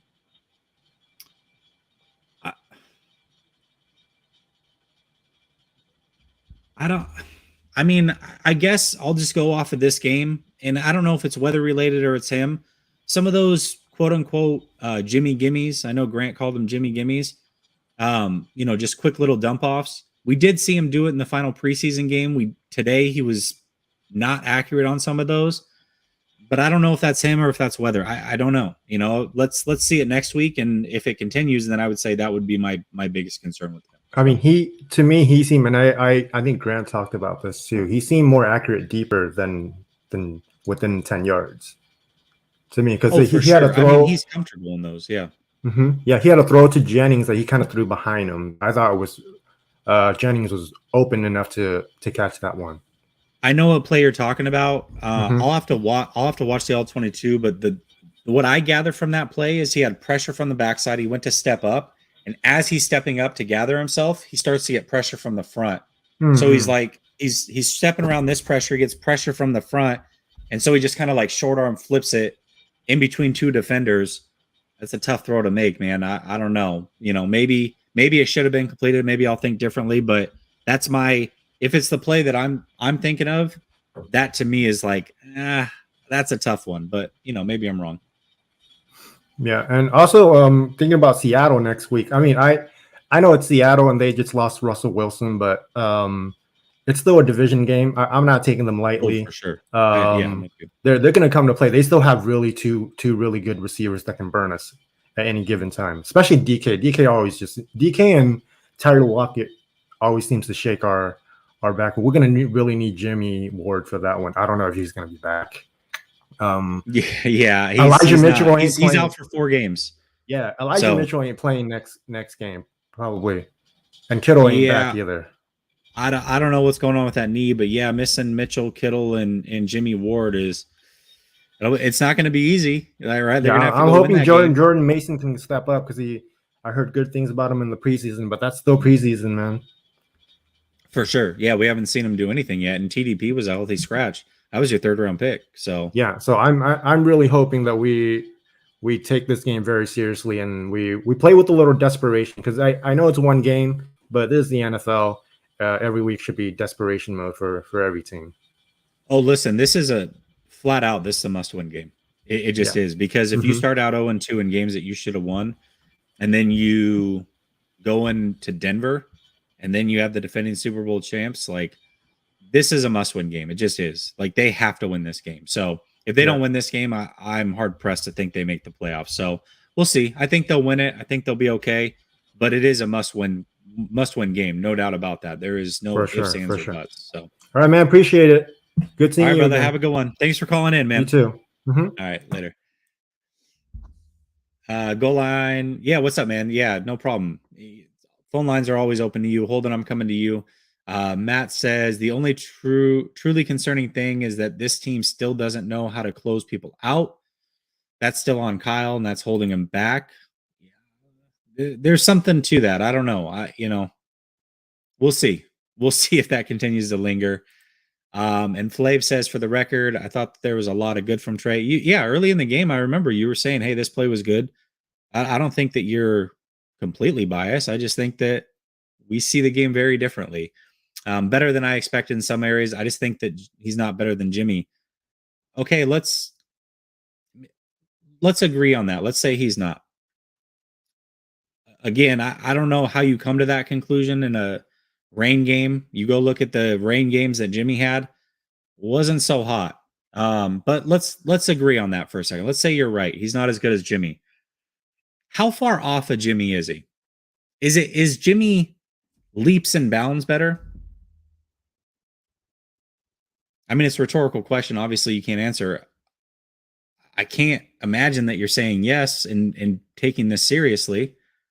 So if in game 3, the gap's not that big, and we know that they haven't won a Super Bowl with Jimmy, you kind of just got to turn it over to the kid and live with it, man. Like, that's where we're at. So we'll see. What's up, Holden? How are you, man? Thanks for Hey, how waiting. you doing? Yeah, no, Doing you're good, okay. buddy. Can you hear me well? I've been having some audio issues lately. Yeah, I Okay. mean, no. There's definitely, you're not the best sounding, but it's not like I can't hear you. I can hear you. Okay. So this loss is completely to blame on Kyle Shanahan and John Lynch, in my opinion. I mean, the offseason debacle that was the 49ers 2022 offseason is completely on their shoulders. I mean, the Jimmy debacle. I would even go into the 2021 offseason. I mean, Trey, this is his 3rd game starting. He would have been so much better in this game had he had any experience last year. You can call the Cardinals and the Houston Texans game experience, but were they really? You know, the kid needs experience. That's all he needs. And overreacting to a game 1 when it's his 3rd game starting in a awful weather game where they were shuffling rainwater off the I mean, it was a freaking monsoon. I couldn't watch the game because I live in Mississippi. And I had to watch the Saints game, which was awful, by the way. If that's who we're contending against, we're fine. But this is squarely on the shoulders of John Lynch and Kyle Shanahan for not getting the kid experience last year. You gave up 3 first-round picks for him. There's no excuse to not put him on the field. I get he was a project, but still, the kid needs it. He played one game in 2020 before he came out of the draft, and he hadn't played a lot at North Dakota State before that, if I recall. He had the one has only season played- basically. Yeah, he has 1 season of college football under his belt in a Division II, and then 1 game before he came out for the draft, he was drafted number 3 overall. Get him experience. Is rest completely on their shoulders. So sorry for I mean, myself, listen, but- Division 1 AA, not a lot of experience, and it is what it is, right? Like any of these quarterbacks, like I said, it's not none of these rookies, or not rookies, they're all in their 2nd year now, but all of those other players got a lot of time last year. And so far, I know it's only 1 game. I don't think any of them look good today. No, So I think Mac has a really severe back injury, correct? yeah. And then Fields got extensive experience last year and still doesn't look fantastic. Granted, he's playing on the Bears, but again, we just lost to them, so was that, But right. Trevor Lawrence doesn't look great. He doesn't look like a generational prospect down in Jacksonville. I mean, it's Jacksonville. Zach Wilson can't stay on the field. The only one that's showed me promise right now is Trey. I mean, he's not getting spooked. I've noticed that progression from last year. He's staying in the pocket. He's making those throws. Now, he's still not making the underneath throws like he should. But that's just growth. That's experience. He'll get it. And I guess the point is like, I don't think Trey looks like way better than these guys. I just think Trey looks on par with these guys, and all of these guys had a lot more college experience. Well, Mac didn't. They had about the same college experience as far as games played, but most of these guys had way more college experience, and all of them got extensive game time last year. Trey didn't. So if he's even with them now, let's see where we're at the end of the season. Let's see where we're at next season, right? Can he pull away from these guys? I think that there's an opportunity that he can pull away from these guys. And if he does, you got the best quarterback in the draft, and he's growing, right? And so, again, if all these guys looked really good and Trey looked like crap, and then he continued to look like crap 10 games into his career and wasn't improving, I get the panic. I get all that, but it's just too early for all that. Like, it just is. You can't point to any of them and say that they look fantastic and they look way better than Trey and look at his development. It's so slow. No, you can't. You can't do it. So, And Jimmy would have lost this game too. In my bro, opinion, he would have gotten sacked 7 times. This O line is not there. I mean, I forgot about Davis Mills. I just noticed that in the comments. I completely forgot about Davis Mills. Davis Mills does look better than all these guys taken in the first round. He was a 3rd round draft selection. So. Yeah, he does, but it's not like he was a world beater. Davis Mills isn't out there just lighting it up. You know what again, so he's a Kirk Cousins, but you can win games in this league with Kirk Cousins. Well, for sure. Listen, as Minnesota showed today. I mean, yeah, I like Kirk. No, I have no issue with Kirk Cousins. But no, I think it was absolutely criminal to blow a 3rd round draft choice on a guy who was a healthy scratch. You had needs along the offensive line. You could have taken a center. I mean, for God's sakes. And you found Jordan Mason undrafted. I mean, all of your best running backs are undrafted free agents. You just waived the 3rd round pick from last year that could have gone to the offensive line. I mean, this I think I blame John Lynch more than Kyle Shanahan, but I know those are Kyle Shanahan's picks in reality. He wanted TDP, he wanted Sermon, So I put the blame squarely on both of them for the situation that this is. TDP being a healthy scratch does not bode very well. So we'll see. I mean, they're going to need him now. Looks like Mitchell's hurt, so they might need him. Yeah. I don't know, man. You're right. Like, some of those are just head scratchers. But, then on the flip side, the 49ers are I think they're the best in the league, arguably, about developing players. I think they do a great job there. They, for whatever reason, tend to hit late. It's some give, it's some take, I think developing players defensively, they're really good. I've had some questions offensively, but I think overall, yes, I agree with you that they are really good at developing players over the long term. Haven't really seen it with Ayuk, but then again, rainy game. He was playing with Jimmy all last year. I'm interested to see what Trey looks like next year in Seattle, because it's a known fact that Kyle cannot beat the Seattle Seahawks, no matter how bad they are. It's a known fact. Yeah, you're right about that. You're right. So it's not a gimme game. I think Ayuk, listen, he got wide open on that dig play. He had the one where he shoved off and got the penalty, but that would have been a first down if he didn't shove off. He didn't need to shove off. He was wide open anyways. And then he did have a really good catch over the middle. A little bit higher pass in the rain right after Debo dropped the ball, by the way, over the middle. So are we sure that extended period of absence with Debo when he was holding in was, the best thing? Because he already had problems with drops beforehand. Yeah. And Trey throws Trey puts some zip on that thing, and he's used to catching Jimmy's ball. That's, it's pretty nice and catchable. It's not the fastest ball on earth. Well, I'll say this though too. Viet asked me about improvements, and I talked about the pocket presence. I think that's where Trey's improved as well. I don't feel like he's throwing rockets every time he's out there anymore. Like last year, it was like, oh my gosh, rocket ball with a lot of wobble.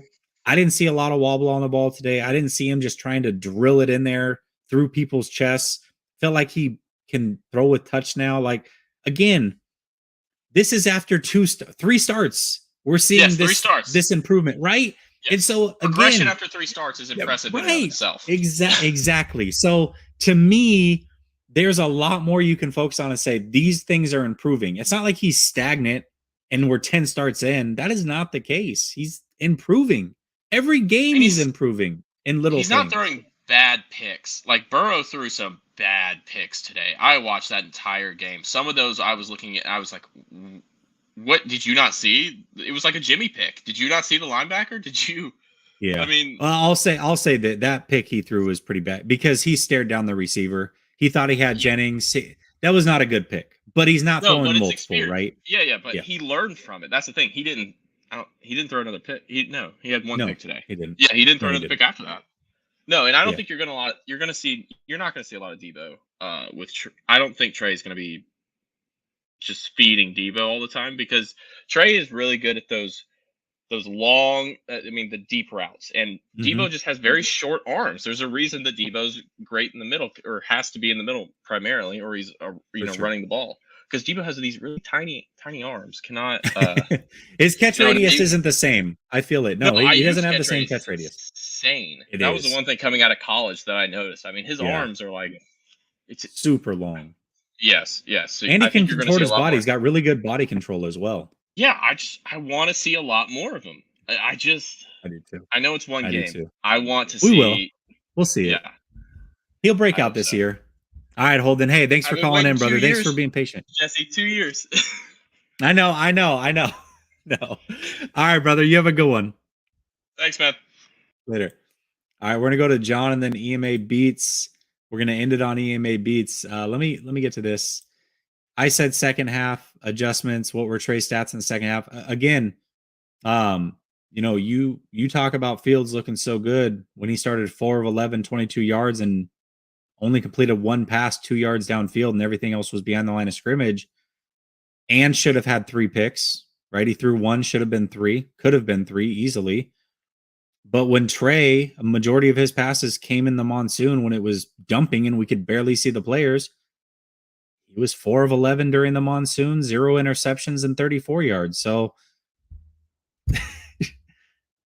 Fields looked great and Trey looked like shit, right? I guess. I think we got one more. Here we go. Some late rent for Jesse. You see Danny Gray being in the lineup soon. Yeah, I don't know, Viet. That's tough. I don't know. For some reason, Shanahan doesn't like to play rookies a lot, right? Healthy scratch TDP, didn't play Banks last year, chose to sit Trey. Obviously, Ambry Thomas couldn't get on the field until it was just way too many injuries and he had no choice. He just, he's not big on playing rookies. Some he's okay with, but for the most part, he doesn't like to play them. So we'll see. I mean, I didn't mind that he wasn't playing today because I thought Turner and the special teams was important. But yeah, I mean, you'd like to see him. It'd be nice to have that speed, especially with Trey's arm, for sure. All right, John. What's up, brother? How are you? Jesse, what's up, fam? What's up, man? How are you? Man, my first time calling in, bro, but I've been listening for some time now, man. Pleasure to be here with you, man. Absolutely, man. We talk on Twitter all the time. You got your own show. You're always welcome to call in here. Thanks, my man. Tonight I needed this, bro. When I saw that you had this set up, I was like, therapy session. That's what this is for, man. This is for everybody to get it all out so they don't go to work angry tomorrow. That's what this is for. It's for you. I'm a man of the people. My guy, listen, I got to tell you, man, there's a little pushback for some of the callers. It's all respective, man. Listen, I don't know why we're blaming Kyle and John for today's catastrophes. I mean, literally, fam, we've got to hold the people accountable for the things that they do wrong here. I mean, this isn't Kyle that was racking up penalties on us. Like, in my opinion, bro, Greenlaw needs to be held accountable in a sense that, like, and talk me off the ledge, but like, I'm disgusted with Greenlaw, and not just because of today, but because he's been a liability in the past too. And I need that dude to find some discipline, dig deep, and get yourself together, right? Because you cost us today. The penalty that eventually led to the touchdown, like, my friend, that's on you. Not entirely, but you contributed to it. You didn't help us, right? I mean, I have a real big problem with the Pettis play. Okay, like that one's haunting me, bro. Anyone but you, bro. Anyone but you. I mean, anybody on that roster but you. I can live with that. But not only do I have to live with the loss, but I have to live with the fact that Pettis got a 50-yarder on us, bro. Come on, my God. I have to wake up tomorrow and face this again because it's going to make more sense. But explain to me, bro, where we went wrong on that play. And if I wasn't here when you guys broke that down, that's on me. But explain to me what you saw and how this ended. I'm gonna hold full judgment until I get the all 22 tomorrow. But I will say this: this is just what it looks like from the broadcast view. First of all, let's give Fields credit. Right, Fields made a hell of a play, breaking the pocket and extending it. Okay, so once the quarterback breaks the pocket and gives his receivers time to run around and get open, it's tough to cover anybody in this league. I don't care how bad the receivers are for 5, 6, 7, 8 seconds, right? I don't know who was supposed to be backside. The closest player I saw was Greenlaw, but I don't want to put it on him because he probably shouldn't be on a receiver. However, it did look like zone to me, and maybe that was a zone he was supposed to be on, but he's on far side of the field. As soon as Fields breaks the pocket, you see Hufanga beeline it after him, and you see Greenlaw leave his zone, which is right around where Pettis caught the ball, and start to beeline it after Fields as well. Next thing you know, the third most open receiver we've seen in this football league in the last 3 years, according to Next Gen Stats, no player, when he caught that ball, was within 16 and a half yards of him. That's how open he was. So it looks like it was Greenlaw's area. However, I got to imagine that there was a corner or a safety that should have been over there also. So I reserve full judgment until then, especially because we're piling on Greenlaw tonight, and it seems like the popular thing to do. He certainly didn't have the best game. We'll see. I got to see the all 22 before I make a full judgment. I can't put it on anybody solely, but that's where I'm at. I saw that Grant blamed Huff, and I had to wonder, maybe was there a spy on Fields? Was Hufanga spying Fields? Is that why?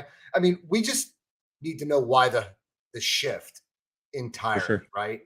Right. So if it was Hufanga, that would Hufanga be in a spy position in zone? No, right? No, but I don't know what his assignment was. Both of you are right. Like, I see somebody, the young Montana says, I thought it was Huff that broke.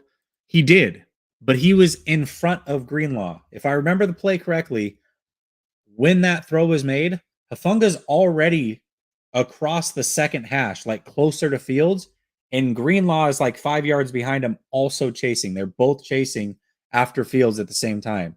Now, who was supposed to stay and who's supposed to go, I don't know. And until I fully see it, I'm not going to make the judgment. Could have been Hufanga, could have been Greenlaw, could have been both, or it could have been somebody on the backside completely that we're not thinking about. So I don't know for sure, but they both jumped that to go after Fields. Right. Hufanga was first, Greenlaw was behind him, if I remember that play correctly. Will you break that down for us in a small short, or will you do it? I can do it in a short. Yeah. Listen, for the members, you'll get to see the full breakdown tomorrow. When the all 22 comes out, I'll break it all down. We'll watch the whole game and go through it and just give our 2 cents. But yes, I'll put that out as a short. That's fair. Yeah, I'll look into I'll look into a membership too, Jesse. I didn't even know, man. I should have. No, it's fine. It's fine. I want to give you guys. It's one play. Like I can give a play in a short. Definitely, I got you guys. Yes, I'll throw that out there. I think that's the one play. I mean, because we've been throwing so much blame at so many different places today, and collectively, this was a loss on the entire squad. For sure. But I think that honestly, that play leaves most to question, at least for me anyway. It does. But here's what I will say. That play doesn't happen if Greenlaw doesn't get a face mask 2 plays earlier, because they would have been, it would have been a punt, and that would have been that. They would have been up 10 with the ball, and that it would have been a completely different scenario. So even if that plays on somebody else, that was the face mask. Yes. Right. Yep. Right. I mean, God, he's wrapped up. By 3 players. He's behind the line of scrimmage. Why? Why Greenlaw? Right. Why? Makes no sense. My guy. All right, Jesse, my man. I appreciate you having me, man. Listen, Absolutely. I'll look out for it. I'm going to look into the membership. Bro, is that a Patreon thing you got going on, or is that through, you can do it right here. If you it should be in the description of this. It's $5 a month. During the season, I'll do 4 extra videos a month that are breakdowns of a player usually. But in this one, I'm probably going to do the whole game because I want to see. Again, there's a big chunk of people that said Lance looked terrible and Fields looked good. I'm not seeing that from what I'm watching. I got to watch it on the All 22. Maybe that'll change my mind, but I'm not seeing it. And there's a lot of little things. If I just break down Lance like I probably plan to, that I'm going to miss on the defensive side. And so there's a lot of things to go through. So I'm probably going to do 2 separate videos, 1 offense, 1 defense. So you'll get 2 videos this week for the members. Fantastic. So. I mean, Trey made some great throws today, man. Even in that throw to Dwelly in, what was that? Was that double coverage where he converted the downs? What was that? Was that third and he threw it to? It was a rifle in the rain.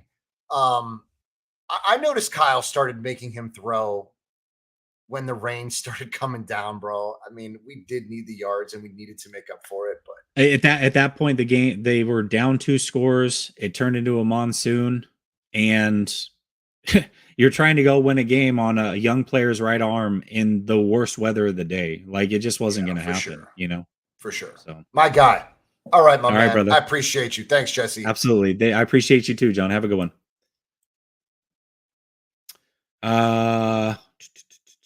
The All 22 will show unnecessary green line penalties. Yeah. I think we saw that anyways. I gotta be honest. I think we saw that anyways. So, there we go. All right, EMA Beats, I'm gonna bring you on, brother. What's up, man? How are you, EMA Beats? Oh, EMA Beats going once. EMA Beats going twice. No.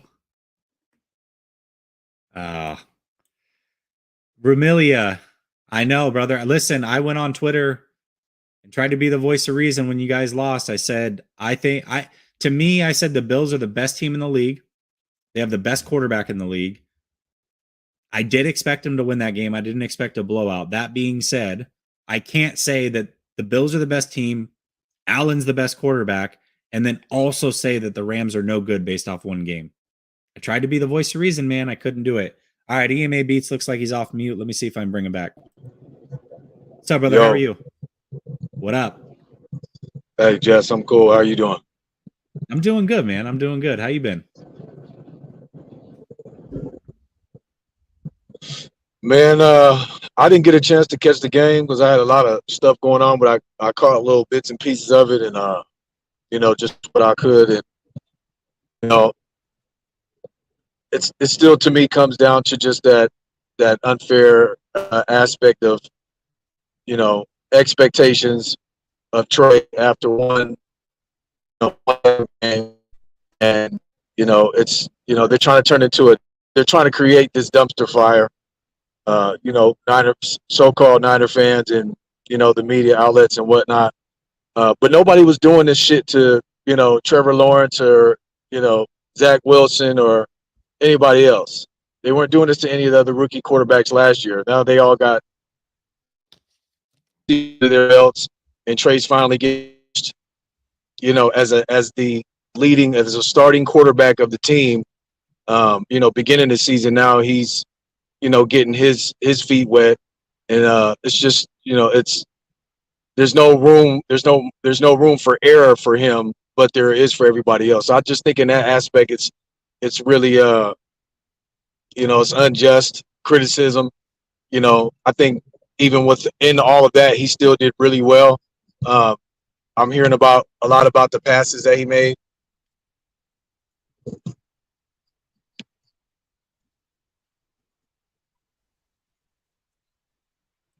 Hello? Yeah, you cut out there for a second. You said, I hear a lot about the passes he made, and then you cut out. Okay. Yeah, I hear a lot about the passes he made and stuff like that. And I'm glad that he was able to, make those throws in the rain and, adjust. It was vital for, him to at least give something to look at for some of us who aren't as, who aren't the critics of Trey Lance. We're in support of our quarterback. You know what I mean? He's the Feel it. he's the future of the franchise. So I think it was good for him to show he has that ability, which a lot of us already knew. But it's really hard to throw in the rain. You know what I mean? And they can only switch out the ball so many times. The center can only wipe off the ball so many times before each snap, or the ref. I played the position before, and I know what that's like. And so for him to still be able to complete the passes that he did, especially as far upfield, Trey's gonna he's gonna come around. He's gonna get nothing but better. But this game wasn't on him, and that's why I didn't want that to be the highlight for everyone.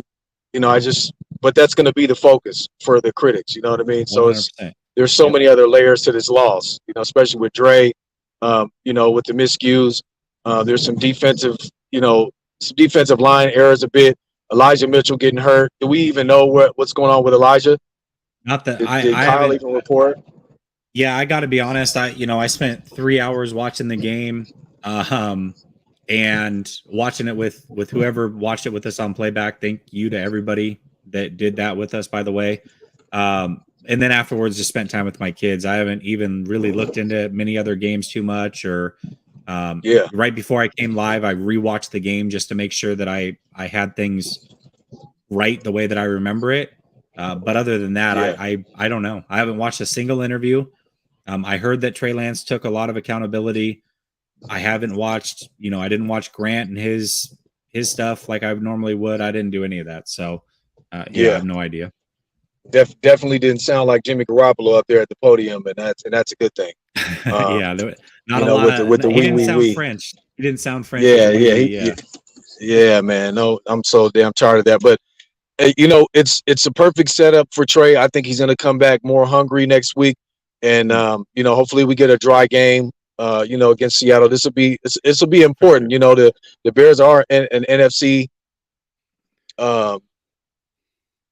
team and whatnot. We got to make sure that those kind of losses, the must win games, like we got to be able to close out those kind of games. I'm not, it's 0-1, so what?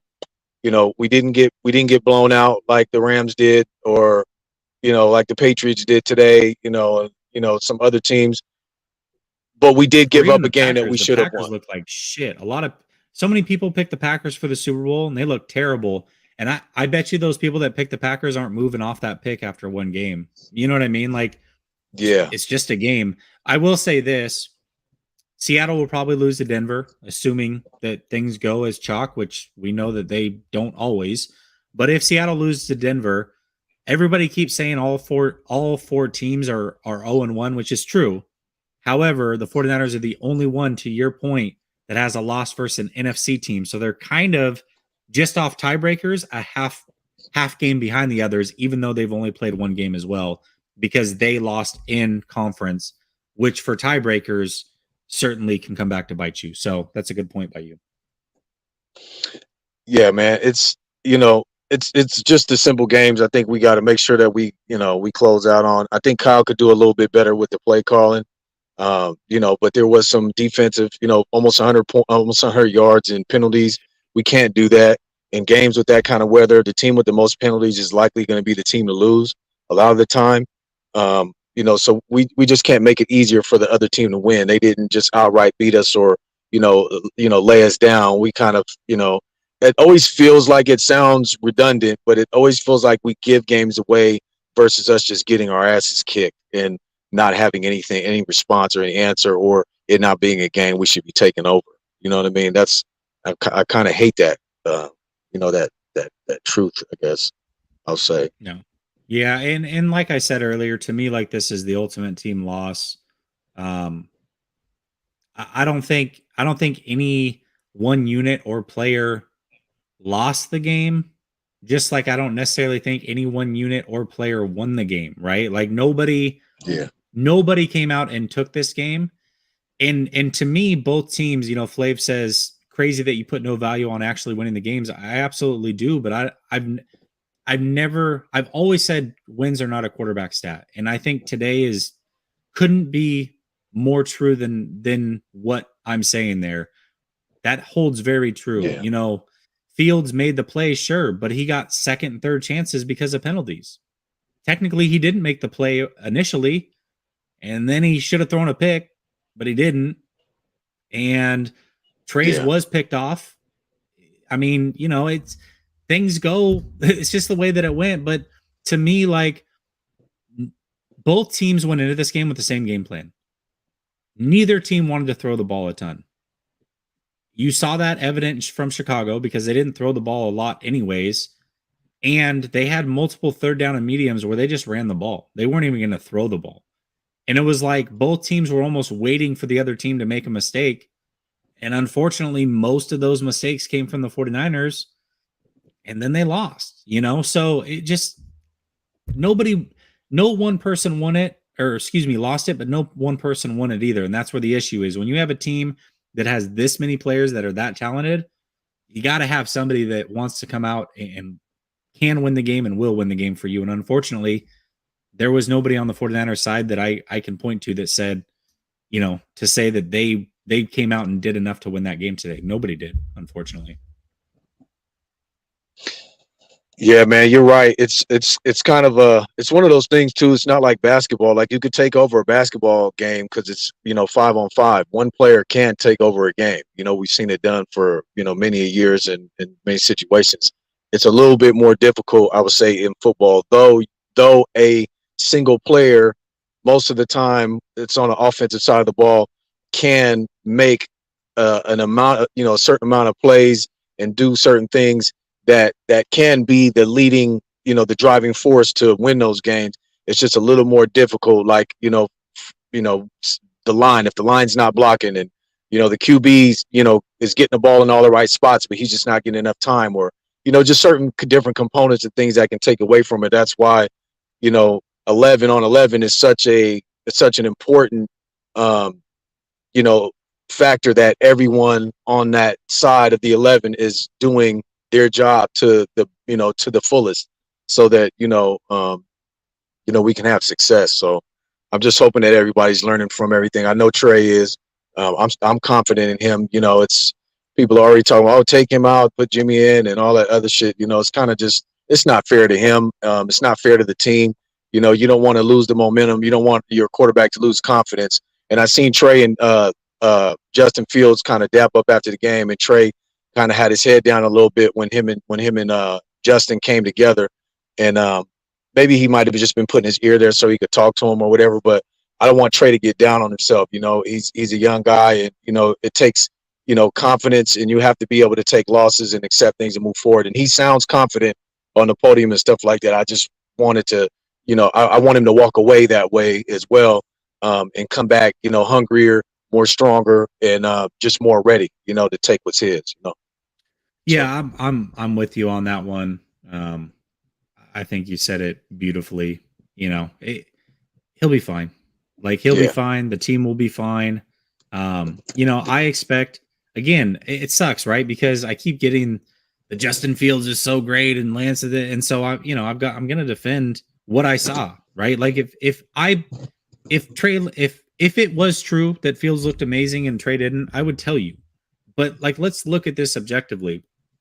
That being said, I hope Fields has a great career as well. Both those guys are friends, by the way, very, very good friends. Justin Fields is a great person, extremely smart, athletic. I love everything he brings to the table. And I bet you Justin Fields, I don't even know who they play. I don't care. If they are not in that weather, Justin Fields next week is going to look like a completely different quarterback, regardless of who they play, because the elements played on both teams and quarterbacks. It just did. Do we think both these quarterbacks are sub 50% passers? I don't. But the weather dictated it today. It just is what it is what it is. It is what it is. Yeah, man. If it's a crazy wind, if it's crazy rain, if it's snowing, all of those things are factors regardless. And if you can't just be honest with yourself, and that those just facts of it all, then there's some delusion there, and clearly some just mental block. But you just got to factor in all of the obvious. It's real easy, but not for everyone. I'll say this on your way out. I'll say this. I think a lot of people just want to be right, and unfortunately, everybody wants to know the answer and they want to know it now. I want to be right too. right? Especially because if I'm right, then that means we got the quarterback of the future. But none of us Yeah. are going to truly know. None of us are going to truly know week 1. We're not going to know week 5. We're not going to know week 10. What we want to see is progression. As long as he's progressing, then we're good. But we're really truly not going to know until 3 years into this drive. Like, it is what it is. We got to be patient. I said it before this game. If Trey comes out and balls out, you're not going to hear from me. Told you, we got ourselves the guy. He's him. No, because it's too early. Anybody can have a good game or a bad game. It's a game. Right. I want to know what this looks like in year 3, right? And I know it's not the sexy thing to say. I know we want answers now. I know we got a Super Bowl contending team. This team's ready to win a Super Bowl. It's not going to win a Super Bowl with Jimmy. And I'm right about that. And I can tell you I'm right about that because the team decided to move on from Jimmy Garoppolo as the starting quarterback of this team. The team chose to replace Jimmy Garoppolo, make him a backup. They could have started him week 1. If they really thought that they would win, and this was a Super Bowl contending roster, and they would win it with Jimmy or could win it with Jimmy, Jimmy would be playing football right now. He's not for a reason. So if Trey's not the answer this year, doesn't mean he's not the answer long term. Like I said, 3 years, let's figure it out. Let's see what it really is. But if Trey's not the answer doesn't lie on this roster because Jimmy's not the answer either. We have to understand these things, guys. It's not like we were benching Trey to go to a Hall of Fame quarterback that is going to win us a Super Bowl. That's not the option. The option is Jimmy Garoppolo, who's fine, a starting level quarterback in this league. But he's not going to win you a Super Bowl. He's just not. History tells us he's not going to win us a Super Bowl unless he's one of one. He would have to be one of one in NFL history to win us a Super Bowl. He's not. I'm sorry. It's the likelihood of that is slim to none. He had his chance last year. He didn't get it done. It's time to move on. And if Trey's not it, Jimmy's not it either. And we're starting all over again. So we got to be patient. We got to deal with it. This is the situation at hand. This is what it is. This is where we're at. So, Yeah, man. And lastly, with Josh Allen, I totally agree with you 100%. We, you know, and I was going to say Josh Allen's first season, his stats, you know, they were disgusting, you know, and it took him some time. And now look at it. You know, and Trey can be that, or he can be close to it, or he could even be greater. He's definitely not going to be on the bottom of the totem pole when it comes to especially the class that he came in. I think, you know, I see Trey turning it into something that's going to probably put those other picks, to shame. And maybe it might be him and Justin that are the most, that have the best turnout overall. We still got Mac Jones in there, and I don't wish have any ill will or wish any lack of success for any of these young guys. You know what I mean? Because I love the sport, but I just, I have high hopes. I have high hopes for Trey, and I'll continue to do so. So there goes that. All right, champ. Absolutely, Thank brother. you for your time, Jess. You have a good one. And for Anytime, the platform, man. Yes, sir. All right, man. Have a good one. Peace. Richard, I've seen you comment this quite a bit, and I did comment back to you on one of the videos. You must not have seen it, but I'll say it here. Listen, all these guys are really good, right? He's worked with Tom House and crew, Dadow and crew. He's worked with McAvoy, and I'm trying to remember who the main guy is over there. Also really good. It's just going to take time, right? But the mechanics have improved a lot. To act as if he hasn't made any improvement to his mechanics, I don't think we're way out of whack here. We're not far off. So I think to discount what some of these other guys did because one quarterback got it figured out with them, a lot of other quarterbacks have gotten it figured out with Quincy Avery or Tom House and Adam Dadow. He's fine, right? Like all these guys have things that they focus on. He just needs time. And I want to bring this up. Listen, this may be new for you. Go watch any of my shows. Go watch shows from a year ago. I've been saying this for a long time, man. So you may not like it. You may not agree with it, but this is not a new take from me. I've said this at least 100 times on stream. Like, I'm not changing my stance. I've said it over and over and over. You know what? Listen, James, I'll tell you this. My co-host can attest to this. He was a big Baker Mayfield guy. I was a big Josh Allen guy coming out of that draft. All right. For 2 years, I ate shit from him, telling me that Baker was this and Josh Allen was this, and look at how bad Josh Allen looks. For 2 years. I even had Buffalo Bills fans. I got 2 friends that are Buffalo Bills fans. They told me I was wrong on Josh Allen. They watch every game of Josh Allen. He's no good. I don't know what I'm talking about. They got to move on. They made a mistake. Yada, yada, yada. I ate shit for 2 years on Josh Allen. I look pretty smart now, don't I? When I said that Justin Herbert coming out, actually his sophomore year, I've got a text. I've thrown it out on Twitter. I've got the receipts. 3 games into his sophomore year, I said Justin Herbert is going to be a legit NFL quarterback. He had just lost a game to, it was either Washington or Cal. Oregon looked like terrible. They looked terrible. But he looked really good. He made some throws in that game. I'm like, I'm telling you, Herbert's going to be on the next level. This is a bona fide superstar. Way before anybody was saying it. I ate a lot of shit on that one. Didn't look his best his senior year. Looked like he had regressed. Tua got picked over him. Look pretty smart now. And I'm not saying I'm right on Trey and you're wrong. What I'm saying is, yes, 3 years. You have to give it time. You have to.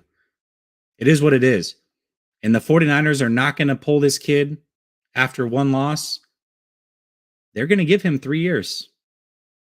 Whether you like it or not, that's the situation. And if we didn't give it 3 years for quarterbacks, there'd be a lot of really good quarterbacks. Matthew Stafford would have been out of the league. He looked really bad year 1. Then he had a season-ending injury about 4 games into his second year. Stafford would have been out of the league if we're letting you play GM. Josh Allen would have been out of this league if we let you play GM. A lot of really good quarterback. McNair would have been out of this league if we let you play GM. Yeah, 3 years. I've been saying it for a long time. I'm not going to stop saying it. And there's plenty of video out there that proves that I've been saying it for a long time. So this is not a new take from me. You may not have heard it, and I respect that. You don't watch everything I do. But I've been saying it for a long time. So, all right, y'all, listen. I hope you feel a little bit better, right? Loss sucks. Hopefully you can go into your week, your Monday, feeling a little better, like you got something off your chest. Appreciate all of you for tapping in. James, I'm sorry if it felt like I was being hard on you there. You don't get the chance to comment back. I understand you're not on the show. It's hard to be on your end. I'm just letting you know. Letting you know how I feel about it. To the rest of you, love y'all. I will be back tomorrow for the members. You'll get the all 22 breakdown. And Tuesday, we'll be back here with Sunil. Appreciate y'all. Peace.